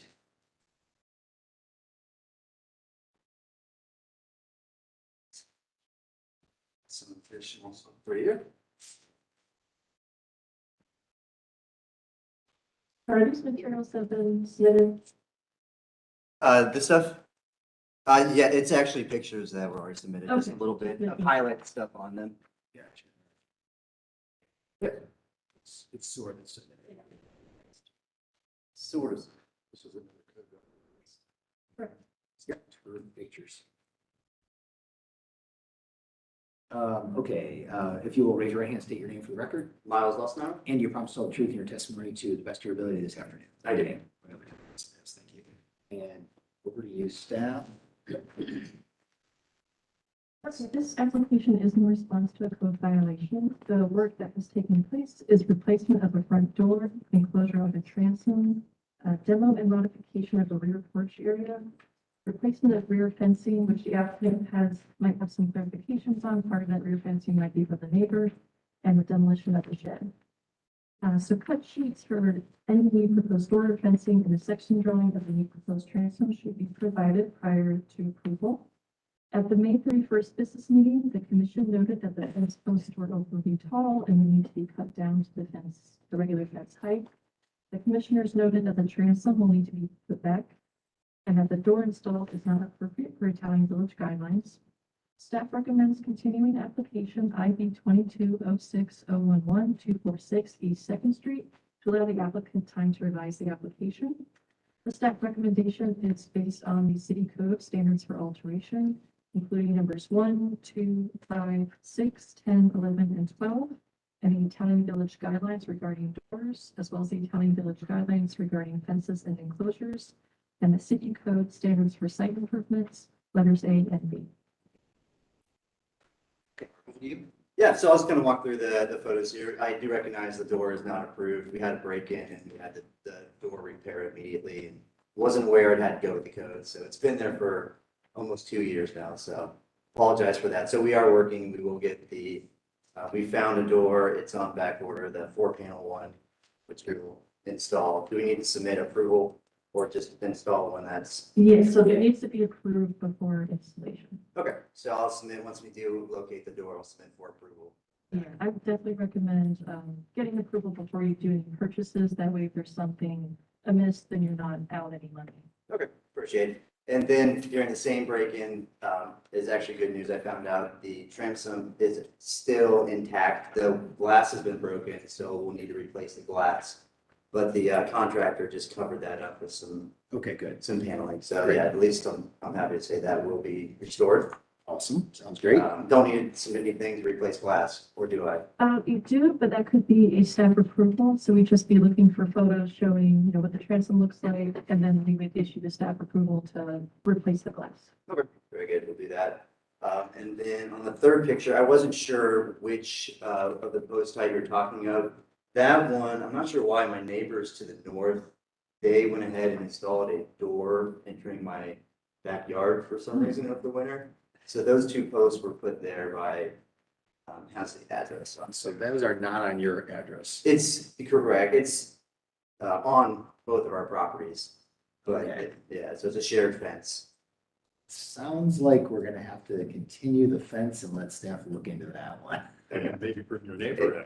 Right, that one is my fence right there, which it is on equal level with the blue fence, so that's the one post we put to reinforce the door. I can level that off if needed. Yeah, But that would be good. It does. To the same point as the existing fence. That'd be Okay, great. so I can level that off. And then, the shed was falling apart. It was actually gonna be given to some people who did some work on some floors. They went to lift it. And it was made of plywood, so it kind of just fell apart, and they ended up scrapping it and disposing of it. Do we have a picture of it before? Oh, I see. Is this like a legacy shed, or are you talking about something just was built for Lowe's? It was there when I bought it. It looked like it was built of plywood, and It's on T like. 6 sheets of plywood. It was plywood. It was, yeah. That's just like a little check. Yeah, there it is.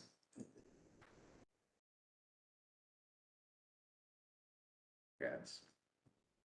Okay, so the fence, we had our next door neighbors, we had some issues with, they weren't happy with one of our tenants, sent multiple complaints to them. Eventually started going after us and sent litigation saying that we needed to move our fence was on. We have a shared easement. They claimed it was 2 inches over the easement. They were going to take us to court over it. We chose to move the fence in 2 inches over it going and hiring a lawyer.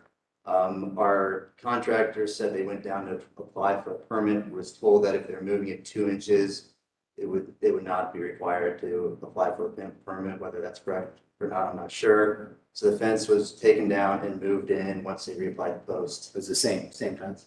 It is the same fence, yes. Yeah, okay. And when doing that, they also, the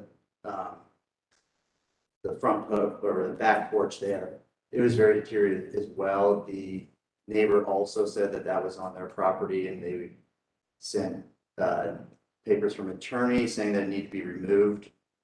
So we removed that and extended the fence.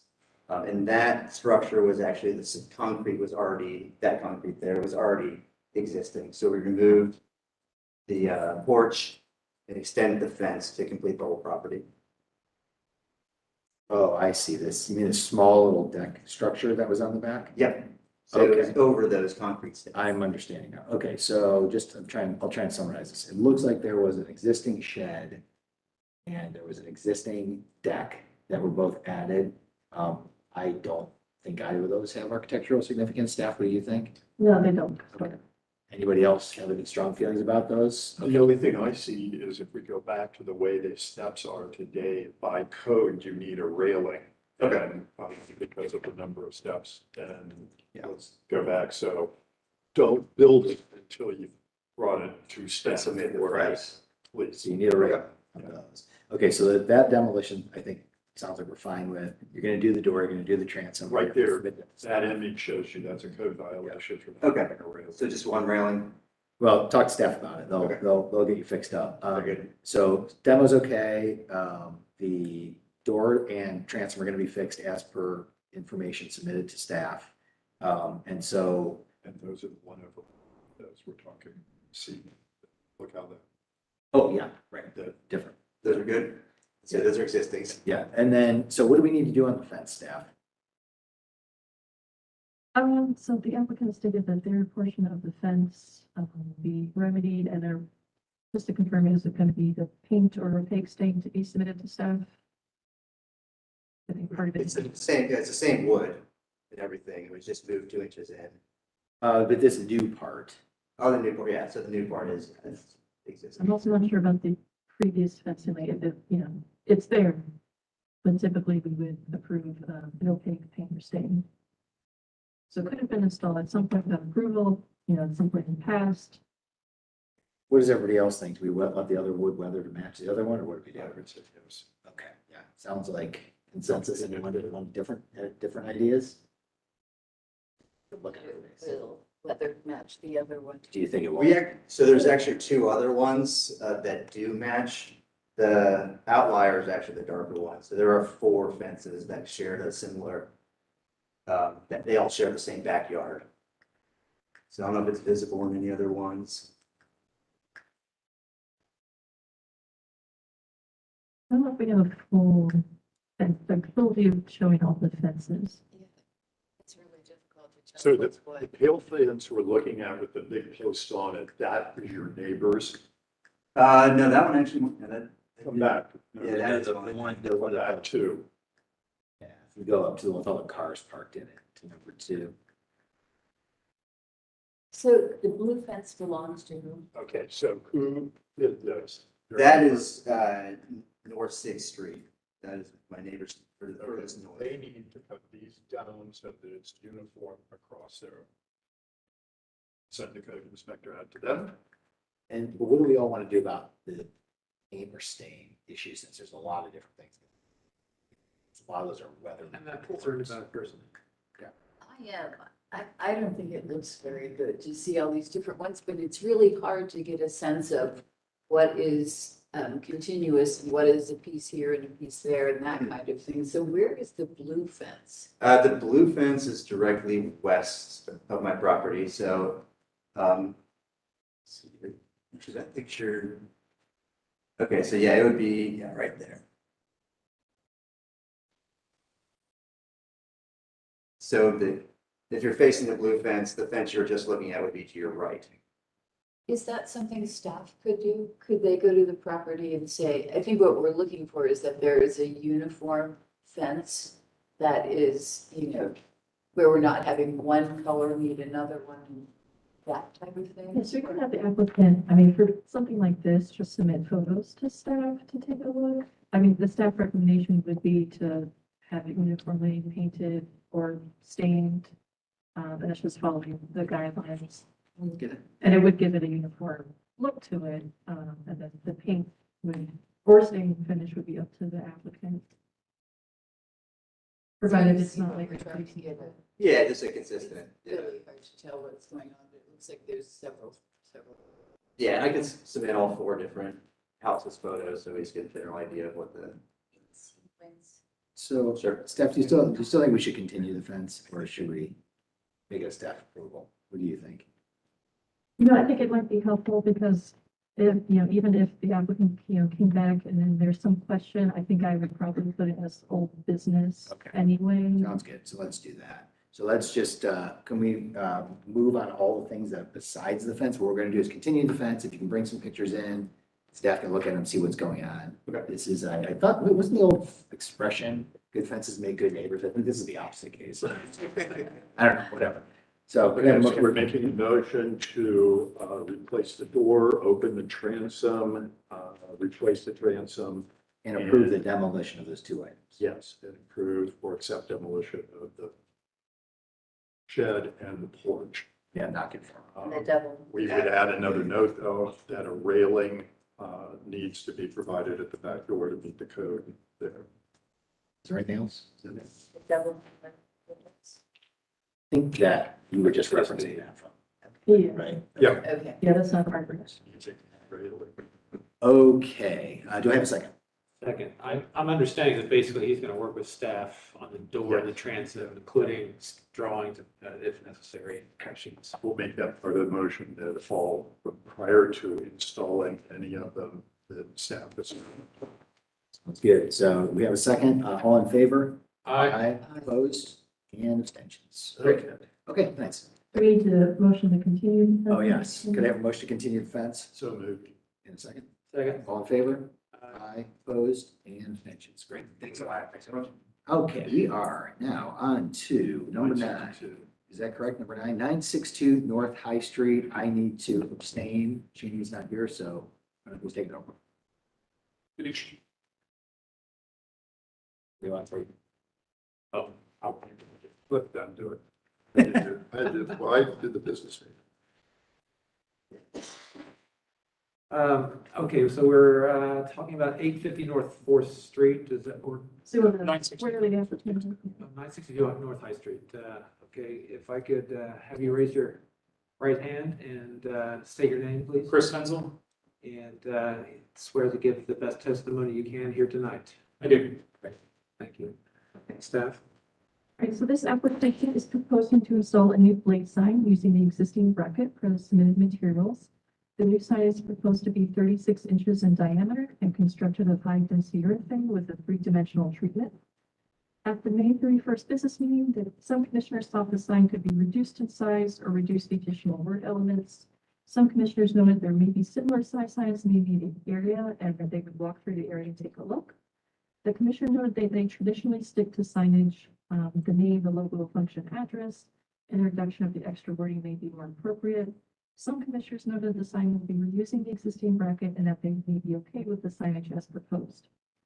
So a commissioner surveyed similar type signage in the general vicinity on High Street and did find that the signage ranged from 16 inches in diameter to 36 inches in diameter. The staff notes, staff looked up the 36 inches signs that were found, but could not find records of approval for those other signs in the area. The existing bracket at 962 North High was approved in 2014 to be located at the brick column north in the storefront. So just to note that this bracket appears to have been moved to its current location in around 2020. And then approvals and records of that relocation of the bracket were not found. The blade sign at the applicant's current location of 874 North High Street was installed in the mid-2000s and eventually cited by code enforcement in 2013. And no records were found regarding the resolution of that 2013 code violation. The sign was eventually refaced by the applicant sometime between 2017 and 2018 with added window signage. The applicant has confirmed that the bottom of the existing sign frame at 962 North High Street is 13 feet from the ground. Generally, staff recommends approval of application IV 2206-012 962 North High Street with conditions and that the signage be consistent with the Short North Design Guidelines. And the basis for the staff recommendation are the Short North Design Guidelines, specifically the signage on pages 3.37 and 3.41, as well as the projecting blade sign guidelines in those same Short North Design Guidelines. quick, you can do your presentation and, We did send an additional photo with because it did say in the original, or one of the original emails, that the year was a questionable item on the sign. So we actually submitted an additional photo without the year on it. Okay, I don't think you see that, I mean, I'm sure you sent it.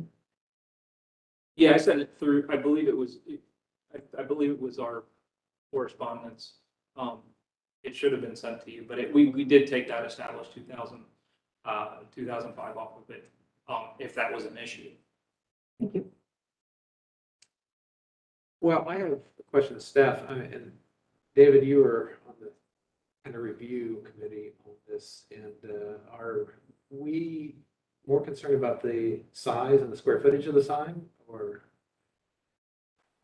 why don't you start with what you At the saw? business meeting, we were hopeful that the applicant would reduce it to a 30-inch rather than 36-inch sign. That would be more in scale and keeping. We found variations, to be truthful, so there are some, but many of those we question were either grandfathered in and or never came before the commission and are in violation. Is this sign already up? No, It's not. no, Okay. we haven't moved in yet. We acquired the spot about 2 months ago. We're currently doing interior construction on it, just, walls or half walls and so forth. But we haven't done anything except get the specs to you guys on the signage, because we knew that it had to be approved before we put it up. So there's nothing there except that pre-existing frame. I mean, typically the commission guidelines suggest 6 square feet for a projecting sign like this. So it's a little bit, right now, based on my understanding of your proposal, it might be more like 10 square feet. So that's why the commission. 12. We were under per the guidelines that we had reviewed, it said that it had to be no more than 9 square feet. But we don't have any problem reducing the size of the sign. Down to maybe We need to do it 30. 30 inches. We're totally fine with that. And do you have any interest in its hanging device, moving it to the other place? Because if not, then all we're talking about then is the size of the sign. Yeah, we have no plans to move any the He frames. came to us with the understanding that he was reusing the bracket as it is. Correct. So can I ask you a question? What is the size of your current sign? The current sign, I believe it's 30 inches. And my question is, why are you not moving it? Because the actual, the sign structure itself is owned by the building. The inset part of it, which is like a illuminated plastic piece on either side, those are ours. But the actual frame of the sign itself, which is the whole circle and the base that's fixed to the wall, that's owned by. As I walked by it, the one he has now has great historic character. It looks like the top of the old gas machine or gasoline pump type thing. And it's dimensional. It's very unique. It's a shame it can't come. Oh, so that was the question, just moving your sign, but you've. Our relationship with our landlord is less than stellar. We won't go into That's that. why we're, Please. but I don't think they're gonna budge. So if the applicant would be, and sounds that he is receptive to making it a 30-inch diameter, I would suggest we move forward on this. It is the same artwork. It is the same typography. It's a different color. We took the yellow. Currently is red, and now he's introducing the blue, which is fine with me. But I don't know how you both feel about the established in 2005. I think it would be better. I have a slight preference for not putting that on, just to make it a little cleaner sign, but I could go either way. and I think the applicant said he'd be willing to. Yeah. Yeah, I think the applicant had possibly submitted. And again, I can resubmit it. I can resend it. All right, can we get a motion to move forward? I move that we approve this application with the understanding the applicant will reduce it to 30 inches in diameter. Establish date.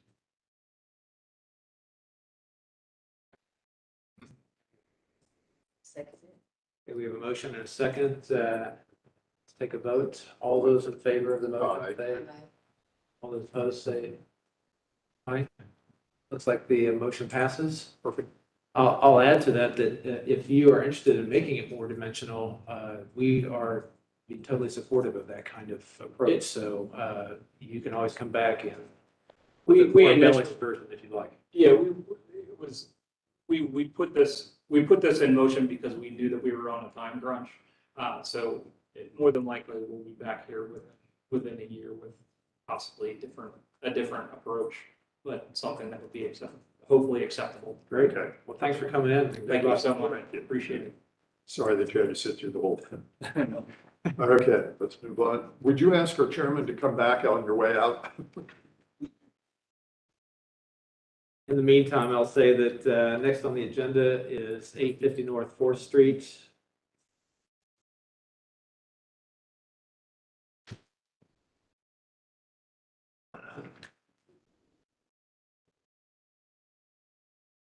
Mr. Chair, we've just brought in our 10th application. You are ready to swear them in. Sounds great.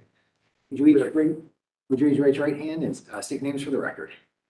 Tim Line, Tim Lockton. And I'm Justin Washington. Great. Do you promise to tell the truth in your testimony to the best of your ability this evening? I do. Excellent. Okay, staff. We haven't seen you for a while. Yes. Welcome back. Time. Okay.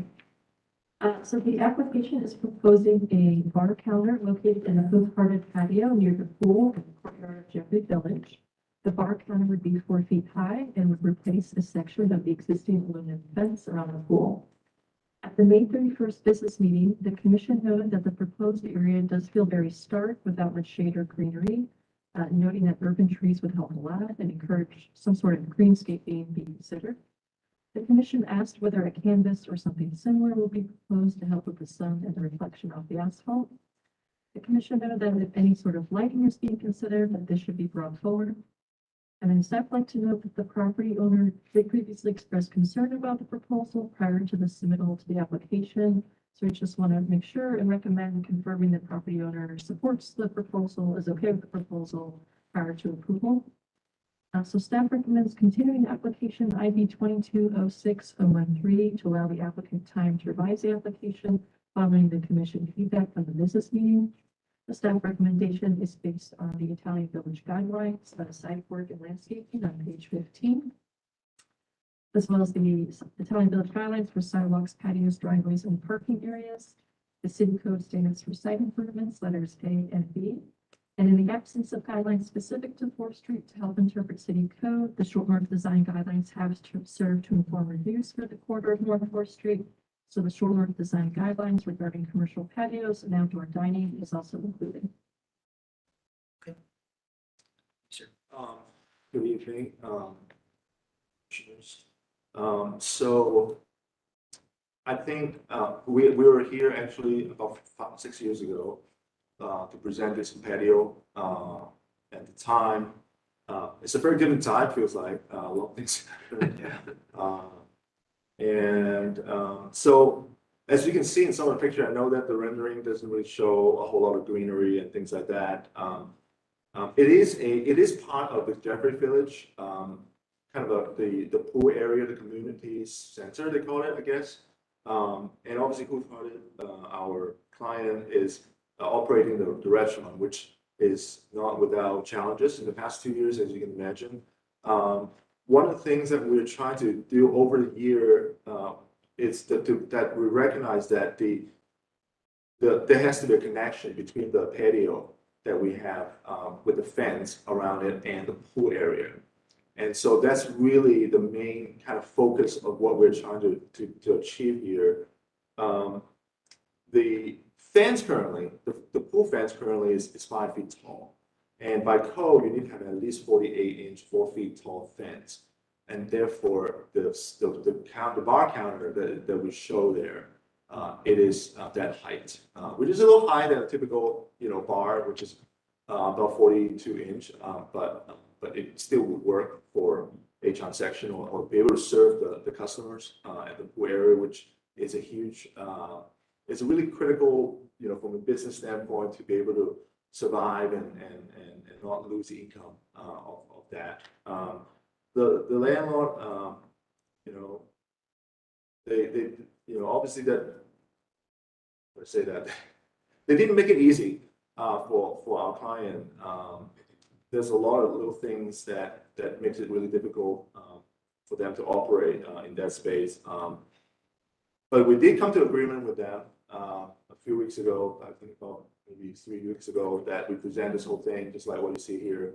And they did approve it, so we can definitely provide that email approval, for that if that's a condition that is needed. It may sound ridiculous, but we do really hope that we can get some kind of, we want to work with you guys this evening to try to come up with a solution that we can hopefully get the approval today, because time is of the essence here. As you can imagine, the summer is here now, but we have to go through the building permits, inspection, construction, everything. And, there's a lot of income that would be lost for our client if we can't expedite this process. And I'm really hoping that we can come to some kind of consensus that we can move forward. So let me address some of the concern that you guys have. So the landscape. So again, this is part of the swimming pool area here. It's about, 600 square feet or so of patio seating area. We do have a line of juniper trees that is about, it has to be about 8 feet tall by now. It's been growing since, in the past 6 years. And so, I have prepared some additional pictures today, so we can kind of look at that. Maybe you can pass along. So there are different pages that you can see later on that we want to address some of the shading question. But from a greenery standpoint, I think, we do the whole area has an approved landscape plan when the complex was constructed. And this is just part of a bigger kind of landscape plan. As I said, it's being part of the pool area. It's just concrete. I mean, it's just how typically it is. And we do have a lot of, tree lining that, basically from the parking lot to there.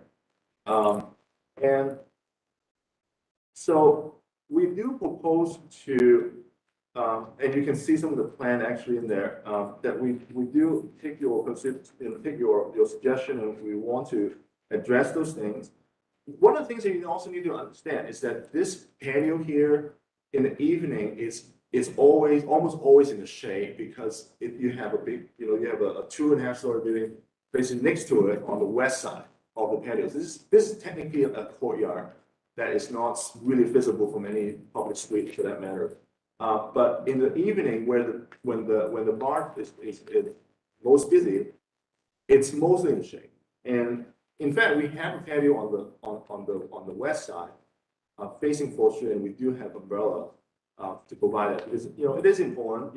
Even though some people don't care about being in the shade, they want to be in the sun, but we do have umbrella for people who want to be in the shade. So we do expect that we will have some umbrella for weekends, for example, because we do have weekends hours that would be able to provide the shade that we want. We do also want to add some planters that we can grow, some kind of climbing, ivy or plants like that, climbing plants that can go up, to the trellis there. So, the hope is that, it should create a much better kind of greenery kind of features, let's say. Good, sounds good.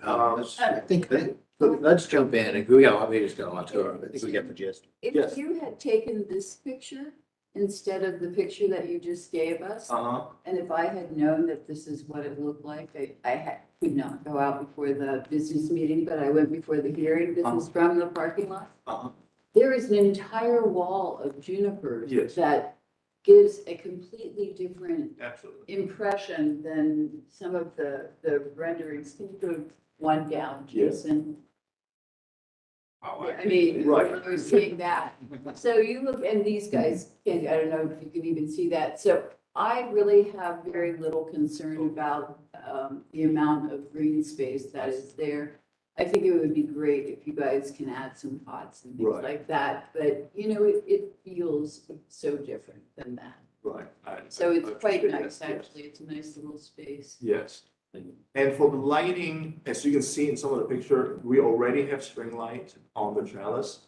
So, that's been up there, forever. Like I said, this structure was approved 6 years ago and it's been used that way. So we do have, the lighting. So, what we're trying to say is that this is a 6'8" by 20 feet. No, we got you. Counter. I got you. It's a small group. I'm not trying to cut you off. I think you're past the point of selling it. You got it. You're doing great. So, what do you think? I think it's mostly great. I just wonder where the corrugated metal came from. Is it part of the language of the existing building? Yes. All right, then I'm good. David? I'm fine with it. I just had one other comment. I think if necessary, having some kind of canvas over the trellis, but if the umbrellas are doing what you need them to do, then that's fine. Yeah, I mean, you guys run it however you want, but I'm not going to sit under there if it's not under shade, I can tell you that. So I will not be buying a drink there until it's under shade. Okay. So I will not be there before whatever time that happens during the day. But yeah, it's fine. It's in closed courtyard. So any thoughts, any concerns, anybody? Well, having heard that there is a consensus with the owner, do you feel comfortable, staff, that? Yes, We can yeah, make a that was motion just, to- wanted to make sure that was okay. That we're not proving anything that the owner wasn't okay with. Can I make a motion? Do it. I move on 22-06-013, 850 North 4th Street, to approve as submitted here tonight, with the understanding that there is a understanding between the applicant and the property owner, which though we request you submit to staff for clarification in the record. Did I miss anything? And that the applicant will add seasonal plantings, either in pots or baskets. Duly added. Okay, sound good to you? Yeah. All right. And so do I have a second? Second. All in favor? Aye. Opposed? And abstentions. All right, great. So Thanks a lot. thank you. Yep. Thank you. Okay, next one is 85 East Fifth, IV 220601. You want to get that? Yeah, thank you. Hello. Hi, how are you? Well, whenever you're settled in there, if you can raise your right hand, state your name for the record, Robin Keyfaber. and you promise to tell the truth in your testimony to the best of your ability this evening. I do. Okay, great. Uh, Well, give me 1 second. If you just have a seat and relax, we're gonna do a staff report first, and then we'll get right back to you. Okay. Oh, yes. So for this application, the applicant is proposing to replace all windows, 28, except with the exception of the basement windows, those will remain. And they would be replacing those with the windows from the approved windows list. The existing windows consist of a mix of historic and modern windows of 1 and in some cases, the sashes have been removed and a single pane of glass has been inserted.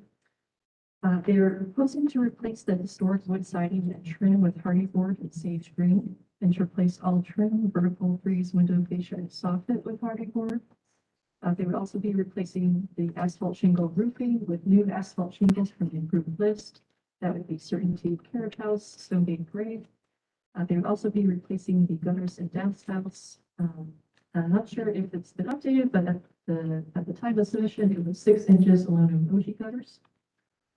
So with the windows consisting of a mix of replacement windows, the replacement windows are largely at the upper story, so the second and then the attic level stories. I think the concentration of historic windows are primarily at the first floor level. Some of the window sashes at the attic level appear to have been removed and replaced with those glass inserts. So staff would be supportive of replacing those windows and adding windows back in. The remaining historic windows on the first level appear to be in general good condition.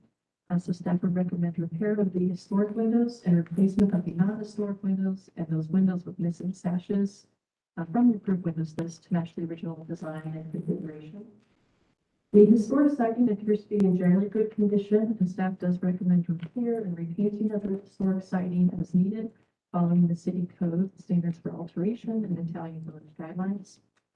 The original style gutters have been removed and replaced with OGK style gutters and have been in that condition for several decades. Due to this long-term existing condition, staff would be supportive if the gutters could be replaced with the new OG style gutters in this instance. However, staff would encourage replacing the gutters and reinstalling stock gutters that will best function with the roof pitch and the fascia to prevent further water damage and to be consistent with the original building design. Either way, the gutters should match or be compatible with the trim colors of the building. So at the May 31st business meeting, the commission noted the following. They asked that the applicant consider not putting a dark brown color in the eaves, and the applicant has submitted color materials. Do have the physical color samples brought to the business meeting last time I can pass around. The commissioners noted that preservation will need to be addressed, as they do not want to remove historic siding, windows, and materials until it is shown to be beyond repair. The commission asked if there is proposed repair to any historic materials, are there any, and if there were any trim changes required. The applicant should bring to scale drawings with cross-section of trim pieces, and suggested a cross-section through a bay window may be best to show how the soffit, fascia, etc. will appear with the proposed hardy board siding. And the commission noted that they will want to make sure that the trim matches the existing in style and dimensions, noting that the trim on the rendering appears flat and, for example, does not match the window lintel style on the renderings. So staff recommends continuing application ID 2206014 to allow the applicant time to revise the application to meet the commissioner's questions, as well as the city code and Italian village guidelines. That recommendation is based on the city code standards for alterations, numbers 1, 2, 5, 6, 9, 11, and 12, as well as the Italian village guidelines for with siding, and the Italian village guidelines for windows and gutters and downspouts. Thank you. Okay, great. Okay, now over to you. My architect is sick. Okay. He's very ill right now, so I would like to put off everything except for the gutters and the roof till the next meeting. Okay. I have brought pictures. Okay. He called me very late in the day, so That's I fine. wasn't able to get too much. This is the water damage that I'm dealing with because of the gutters. Mhm. That line is where the water is up to. Yeah, I've had gotcha. to put this on there to keep my basement from flooding out. It has caused me to have to buy a new furnace. This is the roofing material and style that we're wanting to Yep, use. staff, this is approved roofing, right? Yes, on the approved shingles list, yeah, so Okay. the approved shingles and then potentially the gutters as well could be Okay. staff approved, or we can And- move it to staff today. And I'm asking for an emergency, so I can get this done. Yeah, I mean, ours are all the same. So we don't, I mean, it's just, we just work with staff. Okay, We don't have like a special counsel Okay. thing. When we approve it, it's approved. And as for the gutters, your recommendation, your stock gutters, is what we have decided to go with. Okay, great, yeah, so just like we had corresponded, that section, I believe, Joy, is all that we would need for the final approval of the stop gutters. The drawing? Yeah, there's a drawing that will show. Oh, yes. So if we can, let's just talk about the roof and the gutters right now, and then we'll go back and just have a quick discussion about the other elements. So Sean, something to take back to. Thoughts or comments about the roof and or gutters based on staff My recommendation? addition to that is just that it impact the soffits. We heard that there's going to be some reconstruction of the soffits, and be that some of that has to happen before the gutters are matched. So if we're going to focus on these critical things first, then I think that you're going to need to get a drawing of soffit repairs, typical soffit cross section is what the term we're looking. Well, according to my architect, we would put the roofing and the gutters up to stop the infiltration of water, and then remove the gutters when we had to do that. Oh, okay, that seems reasonable. he said it would cost a little bit more, but. Oh, to like reinstall the Yeah, gutters? Okay. but since I need it right away to stop Gotcha. the water. Makes sense. Okay, that's fair. So other comments about the gutters and or the roof? Okay, sounds good. So we can take a vote on that and you just have to work with staff to make sure you got all that set. But before you go, though, I just want to have a quick conversation about the windows and the siding. So can I have a motion on the roof and gutters? So moved. Second. All in favor? Aye. Opposed? Abstentions? Okay, so you're all set with that. Just real quickly, just to take back to your architect, I think I wasn't at the business meeting, which I apologize for. One of the things I am most interested in is in your process. And I don't know, I haven't talked to staff about this, so they can tell me if I'm wrong. It feels like the upper window on that front projecting area has been pretty significantly modified.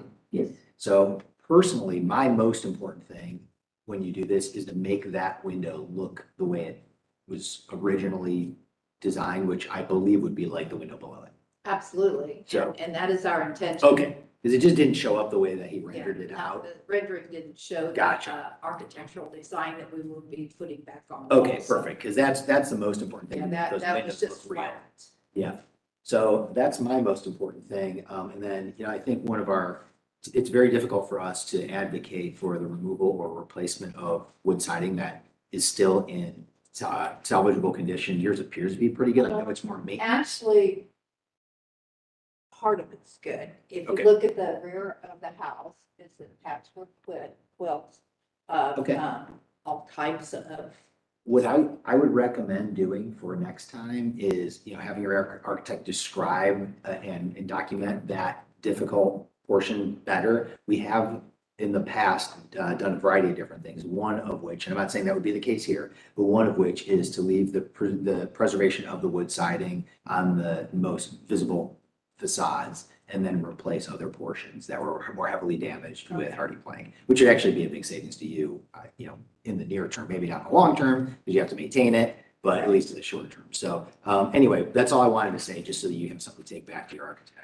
Okay, and as for the windows, I wanted to show you Yeah. these real quick. This is what we're dealing with on the inside of the house. Yeah, I got you. The windows, the frames are completely rotten. Yeah, and just have the architect document that as well. That's what we need, so. All right, great. Well, thank you very much. All Good right. luck with your gutters and your roof. Hopefully hopefully you can find somebody to install it quickly, because that's another whole issue. I think he's gonna start it tomorrow. Okay, well, you got to work with staff to make sure that you're all set, but got it. Good. All right. It's just one quick comment. Oh, I'm sorry. I didn't let anybody else talk. That's okay. Last time Yeah, we that had works. mentioned about the darker colors in the upper portion of the house, and I think you both had said it would be fine to make those lighter, and I just wanted to. It's actually, it's a red like this. This is right down the street from me. It is not brown. Okay, It is a red. so that's more like your. Yes, this is more like it. Oh, well, yeah, but it's the render. That's. Yeah. And anybody else? I'm sorry. I didn't mean to cut you. Yeah, I mean, I'm not as concerned about the colors as I am just making sure you get the trim details around the windows correct. Absolutely. There's, that the door in the front is, got the transom and that kind of Yes, things. yes. And if you're considering a porch, that we begin to see what your concepts are there, because that is a major feature of that house. Really cool. We'll be coming back with a porch and a garage. So. Great. We appreciate your landscape on the street too. It's really, we appreciate your landscape on the street. It's really brightening up that area. Oh, thank you. Walk past it all the time. Anything else, David? Okay. I just want to know that staff could also do a site visit We're doing. to see the siding as well. I would appreciate that, For the neighbor. because it, honestly, the pictures don't grasp. Yeah, Terrible. sometimes that happens. Okay. I appreciate that. Thank you very Okay, much. thanks a lot. Thanks for coming in. Did anyone from 141 Punta Alley end up coming in? 141 Punta Alley? Nope. Okay, so do we just want to move on that one to continue it? Oh, wait. Can we do anything with, I mean, I think we could approve the fence without the lighting. It's a good looking fence. Let's get to these other people that are here. Okay, well, you were the one who brought it up. I was just seeing. if And I would like to move on it before we get to the very last one, so that either way. Okay. So let's go to number 12. 700 North High Street, IV 2206015.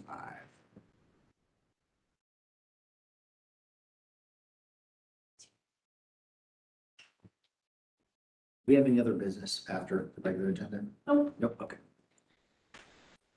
All right, if you will both raise your right hands and state your name for the record. Dan Hain. Cool. And you both promise to tell the truth in your testimony to the best of your ability this evening. Okay, great. Over to you, Steve. Okay, 700 North High Street. So this is a conceptual application, and just for full transparency, the applicant did submit for action review. So staff is just placing this as conceptual for now, pending 5 different materials for action review. The proposed work is to alter an existing building to create a 1-story restaurant space and to reuse existing 2nd-story office space at the rear per the submitted materials, to stucco the entire building and to remove the parapet from Lincoln Street elevation and to drop the reconstructed parapet that's on the High Street facade. So the primary facade facing North High Street has been highly altered within the past few decades. The elevation facing north along East Lincoln Street appears to be largely intact with the parapet, date stone, and at least some original window and door openings. Just in general, staff will recommend avoiding historicizing or creating an earlier appearance without a historic basis. At the May 31st business meeting, the commission noted the following, that they want to be sure the date stone is maintained as an important piece of the short north. The commission asked if the first 4 windows at the front are intended to be operable. The commission noted that losing the parapet at the Lincoln side would be unfortunate. The commission noted that additional site photos would be helpful to show the context of the site. Commission noted that they appreciate the purposeful matching of the front parapet. However, the 2nd-story windows appear to be misaligned. Commission noted that they will want to discuss the casement style windows at the hearing. The commission appreciates the overall simplicity of the design, but notes that there's a lot of white blank stucco above the windows and asked about articulation, perhaps to be changed to be stronger. Commission noted they will need to discuss the signage and placement of the signs at the hearing, and that there's a lot of good conversation to be had about the general conceptual design put forth. So this is a conceptual application, so the staff recommendation is that the commission should offer design feedback that can be utilized by the applicant to further refine the proposal for review at a future Italian Village Commission meeting. So no action is required on this application. The basis for the staff recommendation is the city code standards for alteration. And then I just have the complete standards for alteration. All right, sounds good. Yeah, so thank you all for discussing this project with us again. So, as you recall, we had a 2-story restaurant 2 years ago about. We had a user that would have been great in there. We had a deal in principle and we were moving forward. The tenant ended up saying building an 8,000 square foot restaurant is difficult at this time and we had to go in a different direction. So, our goal here is to really differentiate it from the hodgepodge it's seen since the Richard Stopper days, when it was RJ Snappers. So we really want to go away from the club-like aesthetic. So we want something that's more consistent, that kind of fits into the neighborhood and plays off the Jenny's building. When you look at the old RJ Snappers photos in the bottom right, it kind of has that lighter painted brick or stucco feel that we feel that kind of makes the building pop at the end of the corner. And the building was also closed in at the corner at that time. So that's one thing we're really pushing for here too, is to get rid of that, non-ADA access entrance on the corner that just feels pretty tough. And, we're planning on, one thing we didn't call out here, but from some of the photos, the city during the streetscape project mounted some poles way too low at the back of the building. So we need to make sure that we can safely work, but we would ask for the ability to paint as opposed to stucco the back, so that we're not coming in within, dangerous power, and asking somebody to stucco within 10 feet of it. So kind of where a gray box appears next to the building. And Dan's going to speak to some of the architectural details behind it. So, yes, thanks, Tyler. I think that the notion that what we were trying to do with these changes were everyone recognizes how successful High Street is. I think that also if we look across the side of to the north side of Lincoln, I think that's a really successful streetscape, sort of where Ginny's comes back all the way back to Sharon's Glass Gallery. We're trying to make sure that we can turn sort of the success of High Street, get some openings to Lincoln Street and start planning that back to the residential neighborhood. And also the other piece that we think is very interesting about sort of this corner is how the 7-Eleven High Street building across the way sort of terminates Lincoln as well too, right? So I think this is a very interesting corner that, right now it's just kind of closed in and we're trying to do a lot of things with it, but make it simplified. Saw the comments from business meeting. I think the notion of those windows, sort of their heights, we are trying to drag lines across from the Carriage House Place, the building just to the south of us, trying to drag those lines across. We're also trying to make sure that we've got proper ceiling height in the back for the windows that we're creating. Now, we could entertain, and I understand what you're talking about, sort of the height on High Street. We could look at raising those heights of the windows on High Street a bit, higher than what we're showing here, but there would be a break, right? So those rear windows, the back three, may be at a height, and then as we turn the corner, I'd like to get some feedback on your thoughts on those windows. The notion that we would be having casement windows at the base on Lincoln so that we could open up, sort of restaurant to sort of streetscape, I think is something that we're proposing would be. And then the windows themselves, right? Sort of a detailed, sort of industrial sash and appearance sort of window. We'll give you details of what that kind of window is. And yes, the date stone is very important as well too. And we really think that, especially in this rendering, that I think it's too white. We should get just a little bit of warmth in the stucco, but we still want to play with what's happening across the street as well too. So Yeah, just the signage, we're obviously not asking for a signage approval. We're looking for placeholders so that we can take out to users to discuss with leasing.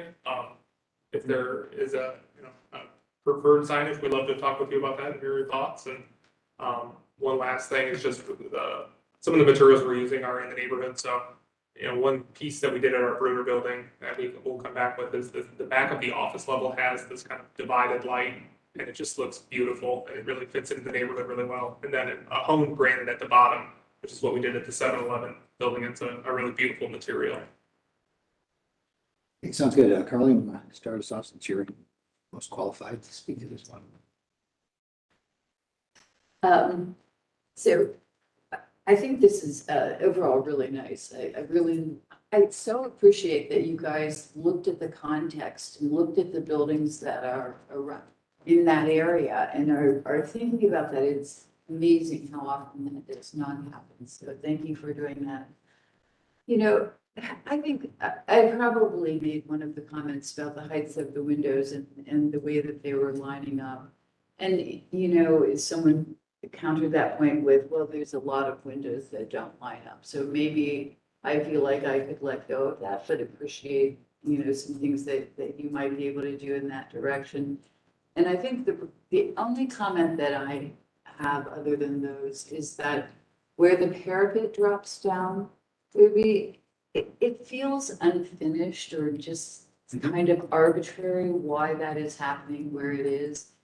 And if you look at where the gray meets the white, and then there's this kind of pilaster, ish thing that's coming down there. If something like that occurred where that dropped down, it might feel less arbitrary. And I think we could maybe do something in the skin that ties it down. The reason that parapet is where it is, it's sort of, there's an existing sort of roof up there. And ideally, we'd like to be able to make that even simpler. We want to do some articulation at the top there. So it's not just a stark end, but there's an existing roof condition at that back piece there that we've got to make sure that we can work with the roofs and all of that. So that's why we're coming in to show. And those are also where all of those power lines that, They tried to make our renderings look nice, so we didn't show it. But do you see what I mean? That Yeah, but I there's- think we could do something that sort of separates that and that line carries Right. through into the facade.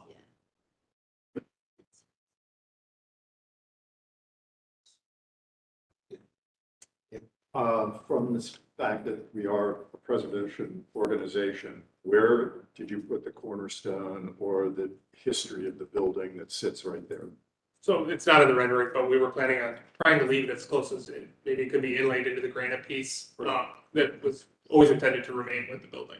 I'm going to be looking for where that appears and not just buried behind a planter. Do you have an ideal location where you think it would look best? Just a suggestion, if you're saying the second floor is going to be office space and not restaurant space, I think you might want to eliminate the one window that wraps, on the first floor, wraps around the corner, but then maybe that just becomes wall space up there. Anticipating maybe graphics or something in the future, but the cornerstone is really a big deal to make sure that it continues the history of that. Let's also make it, hear you say, we're not looking to put outdoor seating anywhere. If you're going to do it, then address it now, because we've got a lot of problems with that on the street. And it's not the way your front is, either recess it so that becomes an alcove for outdoor seating and maybe configure that differently, but I don't want to get into where we've been in a couple of times where our sidewalk that we just widened to make it pedestrian friendly, particularly at this corner with all the traffic across the street. Yeah, then we're not going to put up a fence and throw tables out there. So I can tell you, there's just not enough room on Lincoln.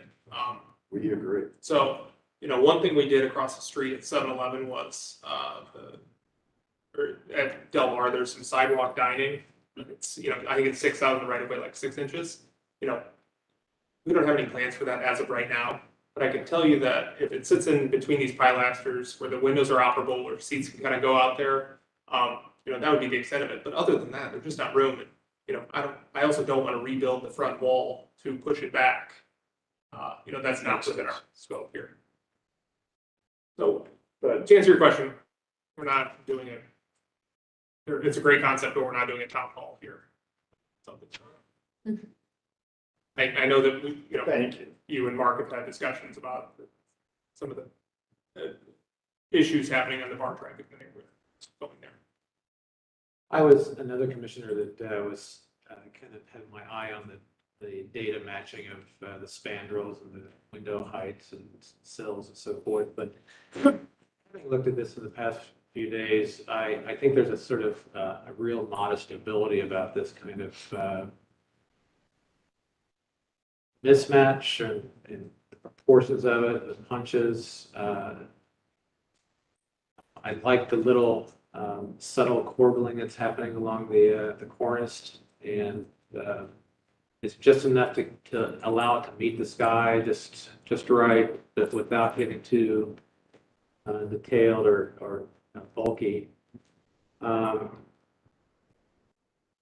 am less enchanted by the idea of stucco, and would even, given the sort of archetype that it is, be perfectly happy with painted block if that's what it was already before.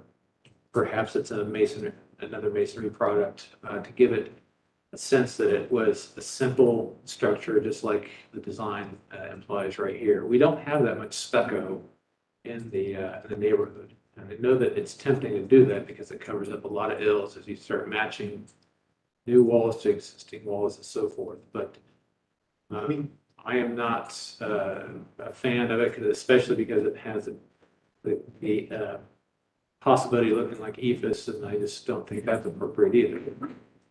So I have those thoughts about this sort of general form. I think the black and white is fine, and I appreciate your want to be sensitive about those colors. I think the entrance on High Street, shifted around High Street, is fine. I think a corner sign is fine. If you wanted instead to be just on High Street and kind of centered over the entrance, I think that could work, notwithstanding you might have to work through what the window does over top of the entrance. I had some notes that I thought that part of this building had glazed blocks in place. Did you discover that, or is that the next building back? I think at one time it was glazed block. It's been painted over so many times that it's not, on the inside, you can see some of it, but it's in terrible shape. So I hate to throw a monkey wrench in this, but I mean, I think the glazed block could be something we want to be knowledgeable about, and even it's a point of inspiration for what the actual finish is, perhaps in contrast to a stucco. Can I just respond to the stucco comment really quick? Sure. Just with would love your comments on what Icarus did in the neighborhood, the old Laughlin's Bakery. That was kind of how they executed that looked very nice. And we thought they could kind of have that, really put together look. How did you feel about that application? I thought that application was interesting, but it's a much smaller building and it's on a secondary street. So I don't think it's the same thing. I appreciate you bringing up the example though. What I do want to talk about is operable windows. We need to know that sooner than later because it's going to change the way the fenestration appears through the street. And especially depending on the type of operable window that you're even beginning to consider. And if you are considering any sort of rooftop seating, I don't really have a major objection about that, but if you're considering any sort of architectural form that might be visible from the street level, then it's important to bring that forward. That was in prior iterations, and the building just can't handle it. So, yeah, the only other comment I have is that, it's along with what Ben was saying, I'm not, the stucco, I can be convinced, I guess, but I don't have a problem with a painted facade either, since we've acknowledged that this is not a historic building frontage, which is why we like to stucco it in the first place. So I think at least contemplate that. I think I think there could be some interest in a painted brick, particularly on the front, since we don't allow that to happen on a historic facade. It would be a unique characteristic where it actually did happen, just because it doesn't exist almost anywhere else, because we don't let them do it, because we don't want to ruin the historic facade frontage. So, okay, that's all I've got. Any other comments on this one? Any other questions for us?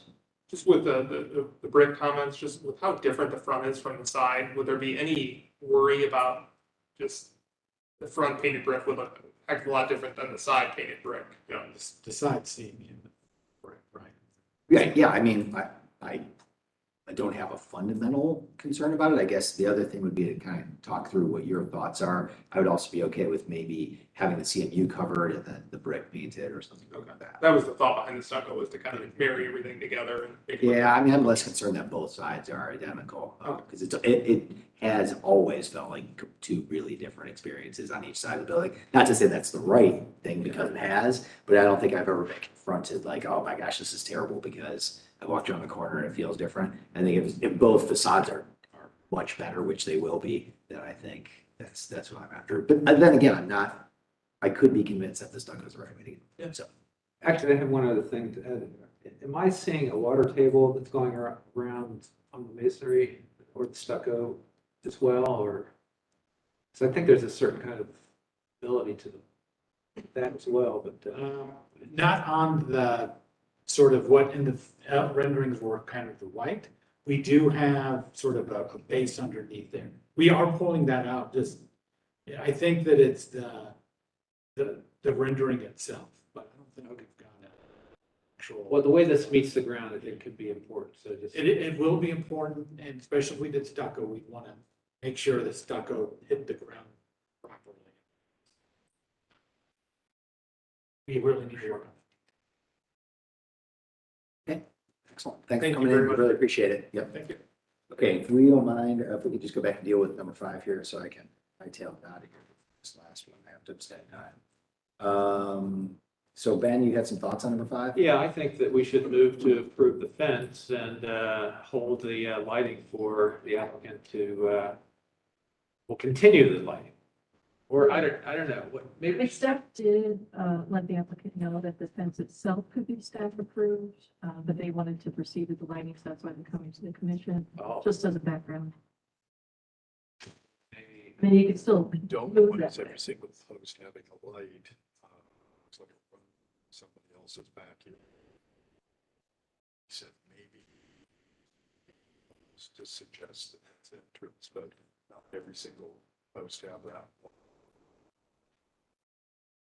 well, we could do it part A and part B and just, I mean, first of all, Jacqueline is saying that she could approve the fence as is without us even. Yeah, so maybe I guess we just continue it, and if they decide to do that, then you can just do it. Yeah. Just continue. So I move on, 22-06-008 to continue. Second. All in favor? Aye. Opposed? Abstentions? Okay. I would abstain from the last one, and I'll let you do the swearing and all that stuff. Anything else you need, just shoot me an email. Russell, this would be. And we appreciate your hard work as always. Appreciate yours. Then you're taking over? I'm taking over.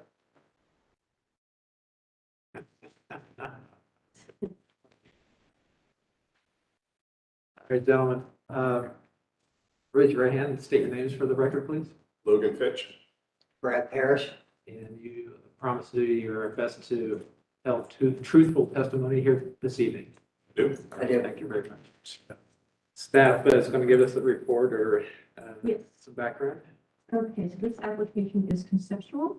They're proposing new construction infill situated between North Sixth Street and Detroit Avenue. Parking would be located behind the buildings off the alley, and landscaping would include trees, patios, and retaining walls. So the site currently consists of a low grassy lot with a few mature trees and stone curbing along North Sixth Street. A former church and single-story commercial building are present to the north of the site. 2 and 1/2-story residential homes are present to the west and the south of the site, and grassy lots with proposed residential developments are situated to the east. The proposal includes some separations from the street via the elevated lawn areas and the retaining walls. At the May 31st business meeting, some commissioners noted that the existing street pattern should impact how the new development melds with the adjacent building fabric and neighborhood. Some commissioners noted that they think the applicant has improved entrances on Detroit Avenue and have better addressed the corner, and suggested maybe a little more detachment like the Lesso project that is shown would help to better match the neighborhood pattern. Some commissioners noted that the mansard roof is a very heavy top that sticks out in the neighborhood. Some commissioners noted that they were concerned about the lack of green space and asked if the parking that is proposed is to be asphalt. The commission asked how the alley will be treated, noted that the site appears to be going up several feet in elevation. And then finally, the commission asked what the lot coverage will be and whether there will be any zoning issues. The applicant has submitted revised materials in response to the commission feedback from the business meeting. The applicant will need to clarify the changes that have been made at this hearing.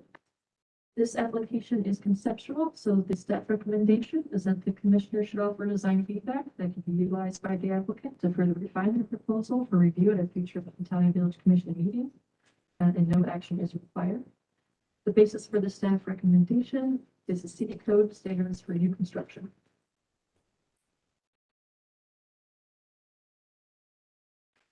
All right, you guys proceed and share what you've brought tonight.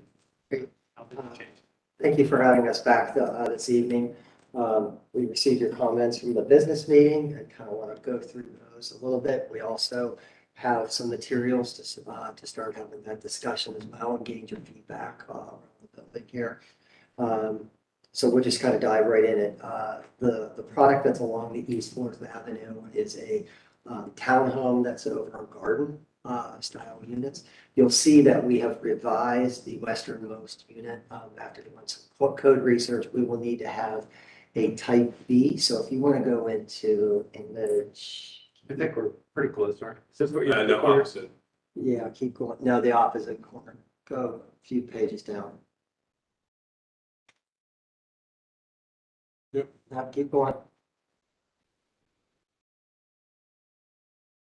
There's that perspective. I want to get the perspective. Second from the top. left scroll bar. Second rendering from the top. Right there, yep. Yep. Yeah, that's 17. perfect. So the changes that we've done to this is that, Where is this? this is on East Fourth, so it is on the site plan. It's the building that's on the north East side, of Bethany Church. okay? And so they're town over gardens. We have four sunken gardens, to the east of this. And then, through our code research, we need to provide a type B unit, which has to have sort of flush, conditions. So we've decided to do it on this side, which is on the west side of the development here. And that this one will just provide sort of taller ceiling on that first floor, but the second floor will align with all of the other units across the side there. All the entrances are either raised up or down on the remaining units. On the back side, we also sort of pulled out the top portion to provide a covered area for some steps, and those are visible on our flat elevations. So stay on this rendering just a minute. Yes. Sorry. Yep. One, is the dark shadow that is on the end of the building, is that the church? That's the church. That's the church tower. Then am I seeing false windows that you've bricked in, or? You are seeing, what page is that, 17? Yeah, right there and below. Or is that just not something in the rendering that is?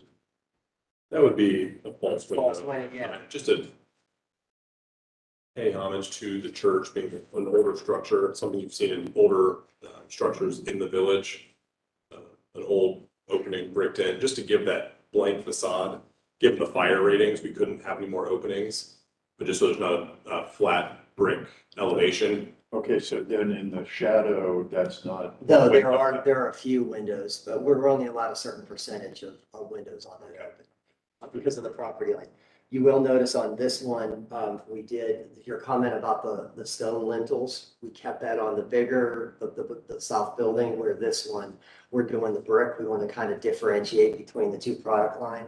And then also, when we get to the other building, we're trying to pull the horizontal lines of the stone. There's a stone like water table on the Bethany Church, and that we're kind of pulling it around on the side. We do break that at this moment, just at this type B, to give a little different aspect of what you can see in the elevation all the way across. So that's really the front townhomes. Then if we go to the side elevation, so that second street elevation, where, go back please. The long elevation here, you see Bethany Church on the left side with the tower, that's on East Fourth. And so we heard from you last time, we had a really warehouse feel to the corner that is on Detroit. And so we wanted to break that mass down and play up sort of the relationship to sort of the Bethany Church Tower there. So you'll see that we've emphasized the corner and really put some brick detailing at the top, to kind of play back to the tower piece as well. I think another comment of yours was to simplify the design and have not so many materials on it. So we really kept to two materials on the front, two different types of brick, and then brought in the mansard roof.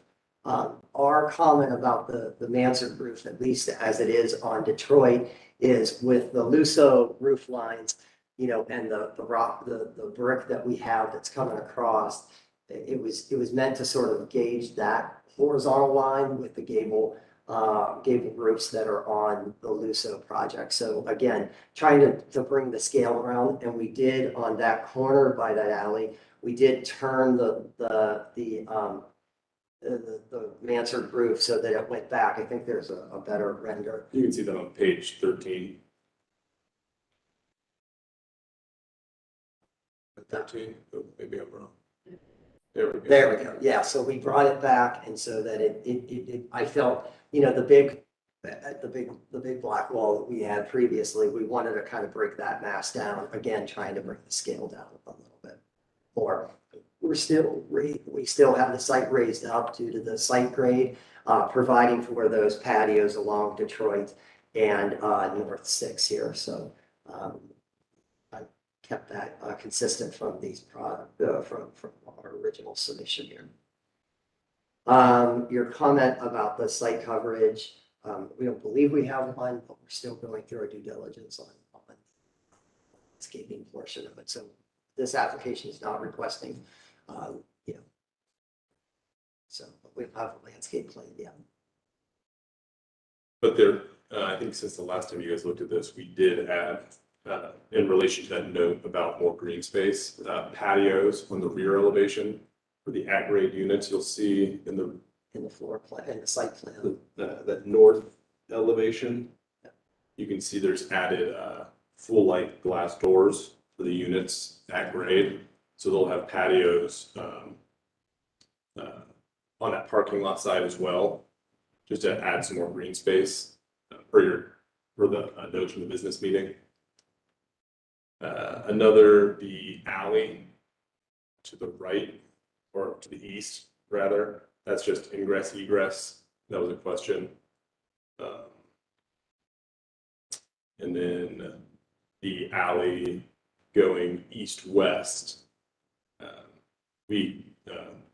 similar ownership, so that'll be used as a kind of an amenity space, outdoor area. Where is trash being discussed in that? Trash is back up behind the church there. Can we zoom in? Yeah, right there. For the entire complex? Correct. Yep. So people are walking their trash cans and. Just more trash bags. Trash bags. Trash bags. How is that serviced from the alley? From the alley, yes. Which alley? Yeah. Are you talking about the Fourth Avenue? Yeah, it would, so the truck, the truck would probably come on Detroit up the alley in the parking lot and pick up the trash and then exit out onto Fourth. Since this is one. So it'll do a loop around the property. But that isn't the church's property. Shared ownership. They're okay with having a Yes. big old dumpster there?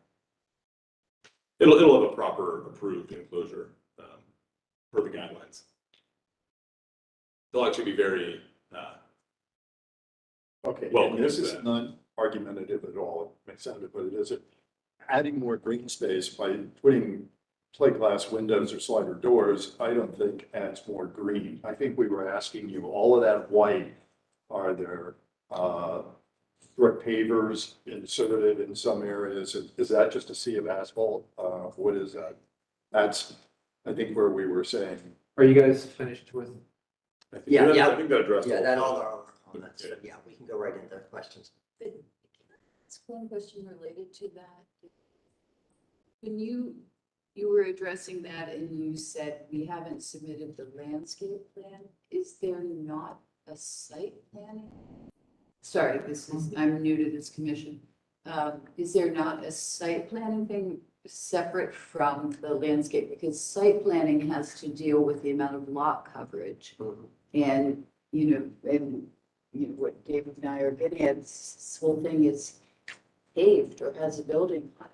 So how does Let me clarify. First of all, this is a conceptual review, so you can add any comments you feel interconnected. Okay. And I'm sure that they would appreciate understanding your perspective on these things. So David, do you want to finish your thoughts first? No, I was just trying to open it up while we were on that. So David, as of right now, yes, it's a paved lot, the way it is.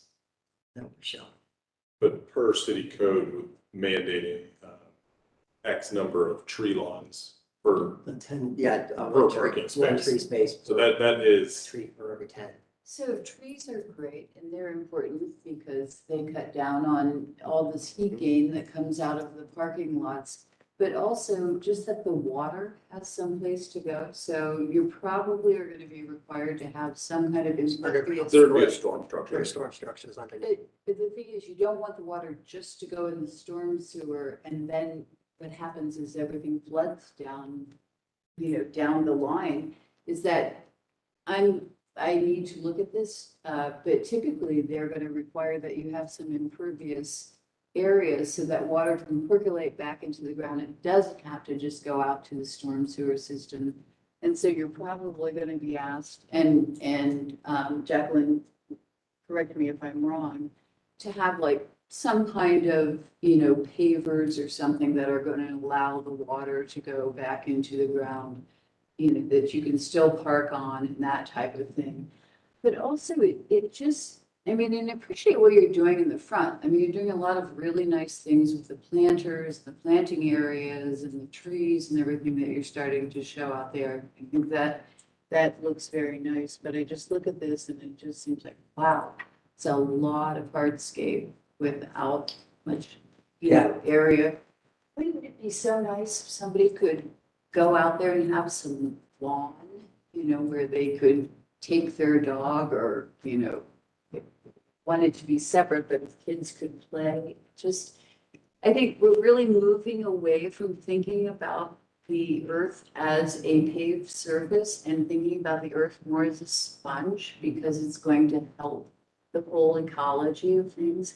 And I'm pretty sure this is written into the codes, but I can't say for sure since I am new to this commission. But I just think it's something to think about when you're doing this, is how do you address those kinds of issues? So from the site engineering, there's quality and quantity, right, that we'll have to be able to speak to. I don't believe, yes, permeable pavers is a way to handle that, but it's not the only way that's required. And so we can do underground pipes or chambers to store and then have a slow release really out of our site, so we do not back up the surrounding area. So that is part of the site engineering, which starts with our preliminary site compliance plan when we meet with all the departments. So we're not there yet in that process. Our goal is to have great feedback from this and then have that discussion with them and have some of that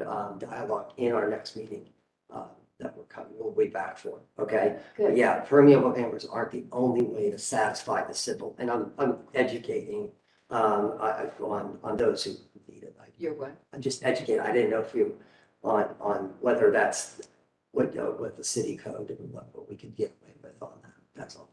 I'm familiar with underground storage Okay. systems too, but just in terms of thinking about adding some more green. Okay, we can try to expand that. We can.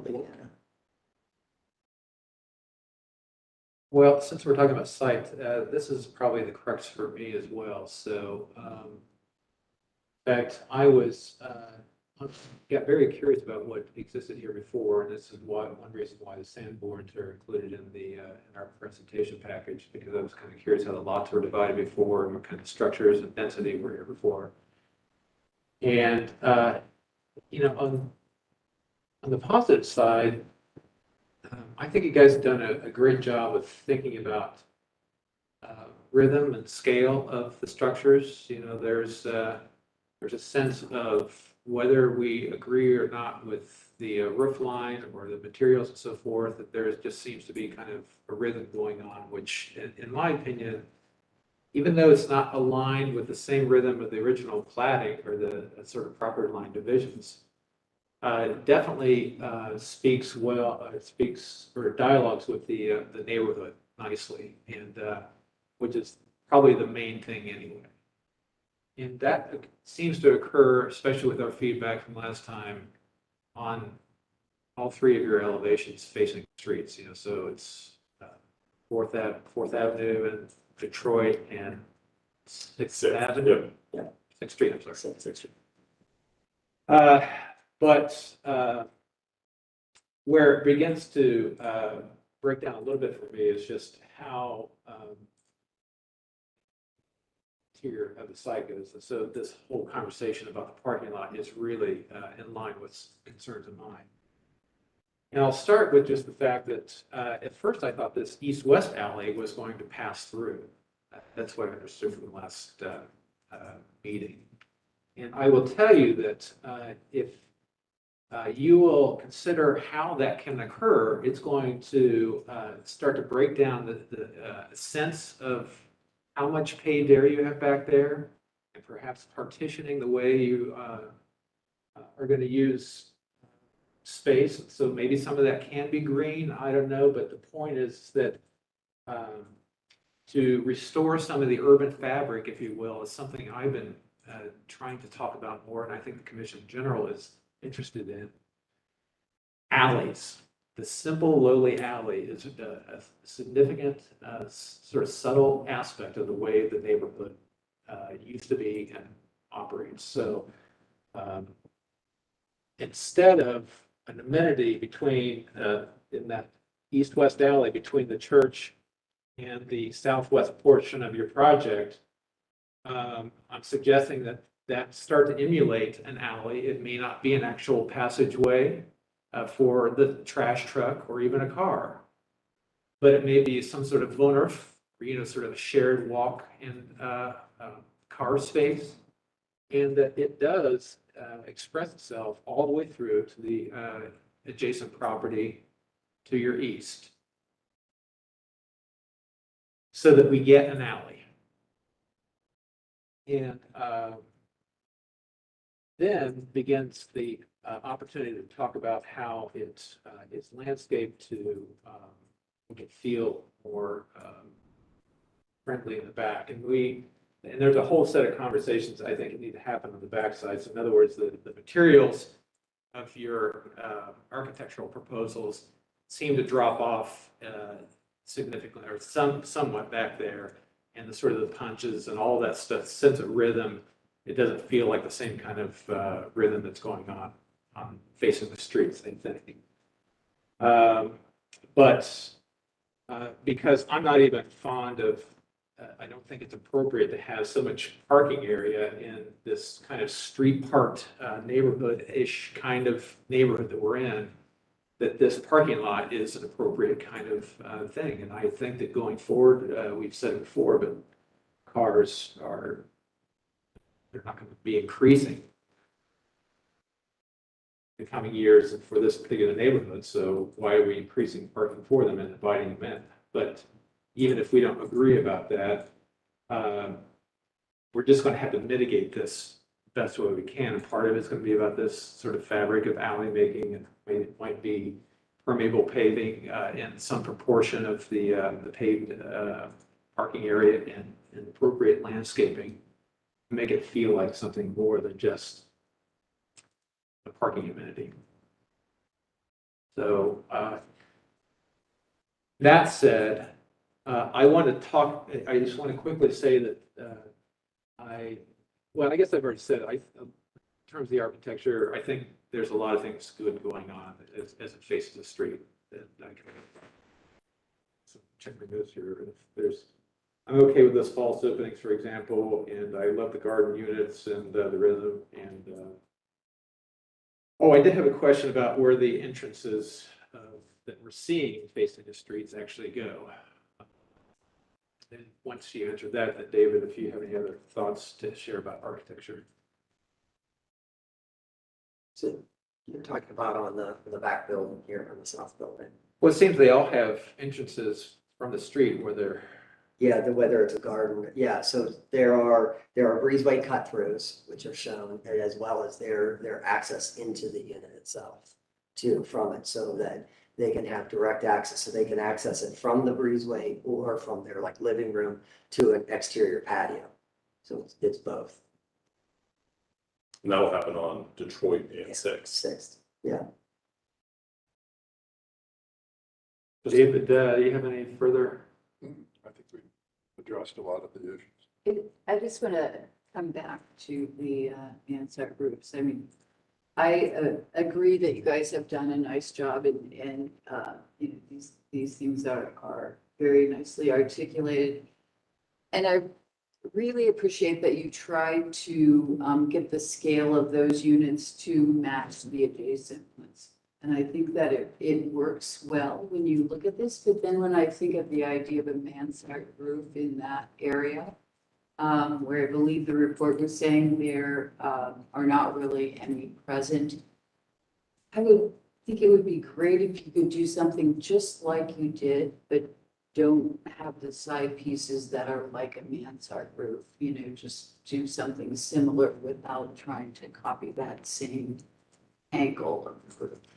Are you saying in general for the entire project or specifically this elevation? Just this, right? Just that portion. Yeah. Just that. That was saying that you were telling us that you did this so that you could bring down the height. Bring down of the it, skin, which right? I think is quite nice. But do this kind of look that you have here without copying the angle of a mansard roof. So, I mean, I guess my question, so just a vertical wall with a different material. Or something, I mean, I don't know, I'm not trying to design it, but just to take away the idea that it looks like a mansard roof. Yeah, or flat. Are there any, I guess, we can look at that, definitely.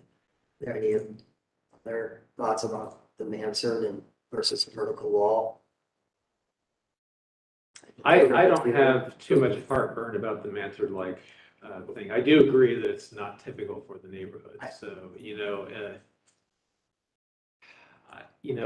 I'm kind of on the fence about it. I think that when I start thinking about your options, I mean, it now suddenly becomes a setback, and I don't think that's really right either, but maybe there's a way to kind of create a roof or, have a cornice there, but have an outdoor space, but it's covered or something. Again, Yeah. It is hard. We don't want to read this. Some of We those don't. modern homes right next door, they go 3.5 stories straight up. Straight up. Yeah, I think. Square, Done a nice vertical, job. it's really imposing. If there was going to be a mansard kind of thing, I think personally that it doesn't do a bad job, but I understand why the comments made. We'll go back and discuss it. And maybe if you could just show us more like, because it's black, everything kind of, blends together. If you could just, we zoom in on that rendering and kind of see what that looks like and how it feels within the context. Yeah, that's fine. Because we are really, I mean, we're trying to do some sort of forest detail before we transition in to really bring, it's a scale. Okay, so that's a good example of starting to see that. Right. The angle that I think is feeling a little different than what you see when you just get the straight on.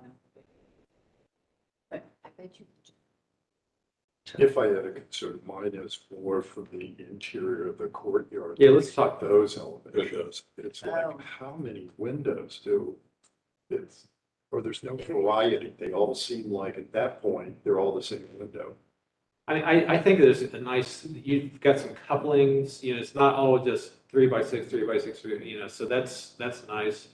But I am also worried about what I'm certain is going to be EVIS. No. No. No. It would just be a hardy sample. Yeah. This light gray area of the mansard, where are you going to control the joints on that? What do you, I want to make sure. what are we Oh, I'm talking? talking about the light gray. The light gray, that was, Around the corner. that was a horizontal, like lap siding there, hardy. Sheets of it. Yeah, and then you would have hardy panel at the base with some detailing around. The bays are going to be done. So those bays would those would play off the townhomes on fourth as well. Yeah.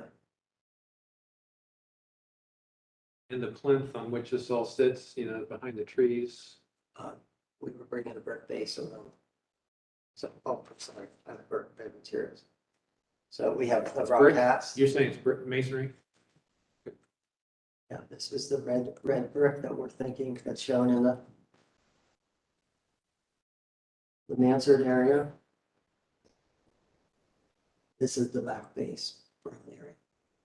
Bottom of that. So we are trying to bring in. And the the light, we're trying to give more light inside the unit. We've done a lot of units in this marketplace, and more glass, it just seems to be really inviting unit. So, I think when you go to what is called the site section on Detroit Avenue, you have a lot of really nice articulation of the kind of facade, the lintels and sills and that type of thing. But in this one, it feels much flatter. I know that it's expensive to do that everywhere, but if maybe some of that kind of level of detail could be brought in to certain sections in the back. I mean, we can look at the casement around the Hardy, you know, where can you go to that back, or like send you one place? Can you go back to that back elevation? We can look at the detail around the casement so that it adds, you know, the trim work around that, so it doesn't feel so flat. Yeah. I mean, yeah, I mean, so that's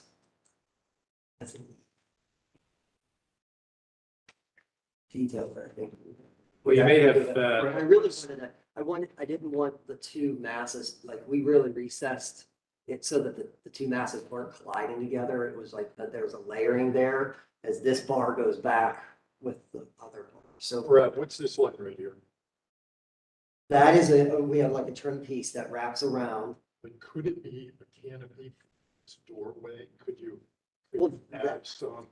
that pops out, right? I guess I can get a section next time for you. This looks like it goes straight through. Because it's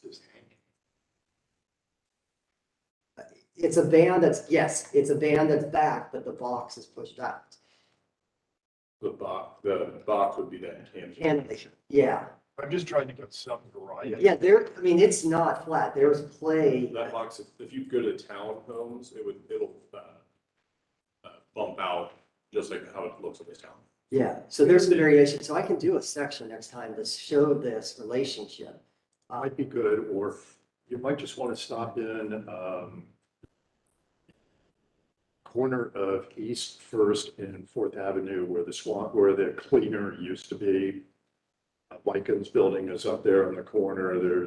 If you would go in the backside of that and look at all of those windows a minute, and it's just, and then how massive the parking area that this is, one sort of surround to that, you may just want to take a look at it. It's an awful lot of comments. There's so many great details on the wrapper around the design. And then this is, maybe it's the coloring. Yeah. Maybe it's the color, the stark contrast from the bays to the siding.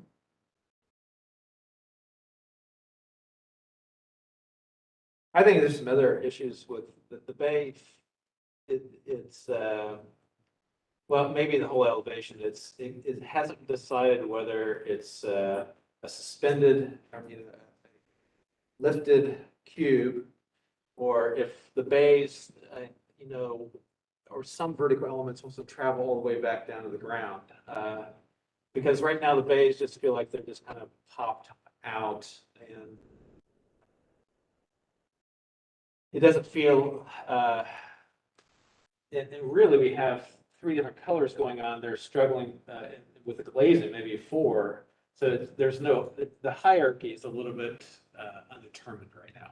So you might think about that, but I really think that I would probably give away all this stuff if you just get a good parking lot plan with an alley going through it. That all those windows would be looking down on.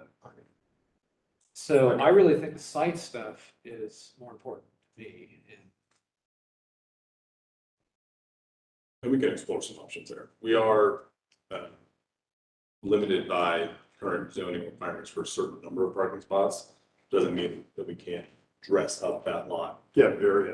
Especially just with the future development of the Luso, how those would interact. Here's a crazy idea. If you would take the surface and say it's a horizontal graphic, that all of those windows could look down and be broken up, segmented, not just one great big bed of asphalt. I think that's what we're all trying to anticipate. We want you guys to have you know, a development that people are dying to come and stay there. And if you look at something like that, it kind of tells you a little bit, there's, it's, well, asphalt back there. Okay, Yeah. since this is conceptual, Well, we have no action to take on it, and so I guess if you feel like you guys have exhausted I your would be, feedback. I would be curious, now just moving forward, so we'd be going to our third meeting next agenda, so, and we really are gonna spend a lot of time looking into the site. And if we were able to come, back to you guys with a good formulated plan to kind of appease everyone's notion of that sea of asphalt, would we be in a position to take action in the next meeting? Do you need elevation drawings, material product spec sheets, that kind of information as part of that requirement? We are 98% there, so. We have that, we can place the application for action review, and it'd be up to the commission whether they're, you know, comfortable with approving, continuing, etc. But it sounds like the commitment from the massing and the unit feels good. It's the details of the. I will say that I'm feeling comfortable about the massing, the general arrangement. Architecture's, you know, 80% pleasing. how many total units? That would be 50. And it's just a matter of whether it can marry well with the site, some of these things we're talking about. That's good feedback. And matching the fabric of the, you know, the site wants to match the fabric of the neighborhood as much as the art of the buildings themselves. Okay. So is there anything else you need from us, do you think? Well, I would, you were going to ask what I was. No, I I thought you thought I were. saw the. No, I thought you I had- saw the pen in the air. No, I would agree with that, you know. Strong feelings about the site, and I think that the envelope is really nice. Similar things, the only other thing that I would say differently is I don't feel as good about the mansards. They don't feel like they fit. And as you do your site, the interior site, as we're calling it, the asphalt area, think about your lighting in there, please, to what's going to be out there for security, safety at night. Walk that trash bag from the left side all the way over to the right side during winter days. And help that a little bit, but not light it to the point that it looks like exactly. Yeah, maybe the height of the lighting fixtures will play a big role. Well, maybe it's adding some lighting to the buildings that, to these interior sides that wash up on them and light them so the whole cavity has some illumination to it. You're not in a total dark pocket. Maybe pathway lighting versus, you know. Lots of low-level pedestrian. When you go to Europe, their parking lots, they have a tree at every parking space. Not that you're probably gonna have that or every other one, and it's amazing. You're in these parking lots and you feel like you're in a park. So it's like, you know, cars in a park rather than a parking lot. It will really change the way that feels back there. Yeah, let's start calling it the auto court. Let's start talking about a parking lot. I think there's an opportunity there for. Yeah, make it something that's the trees are lit at night. That would be great. Yeah. Ground lighting. That's a way to do it. Okay. Well, Perfect. Thank you, guys. All right, thank you. Appreciate it. And based on that happy note, should we call for adjournment, Chairman? Chairman is long gone. Yeah, so you get to close the meeting. Has left the room. Jacqueline, do we have any other older new business to cover before we? No, you guys did it. Well, thank you very much. Can I get a motion to adjourn? 1 second. We have a motion. All those in favor? Aye. All those opposed? Looks like we are.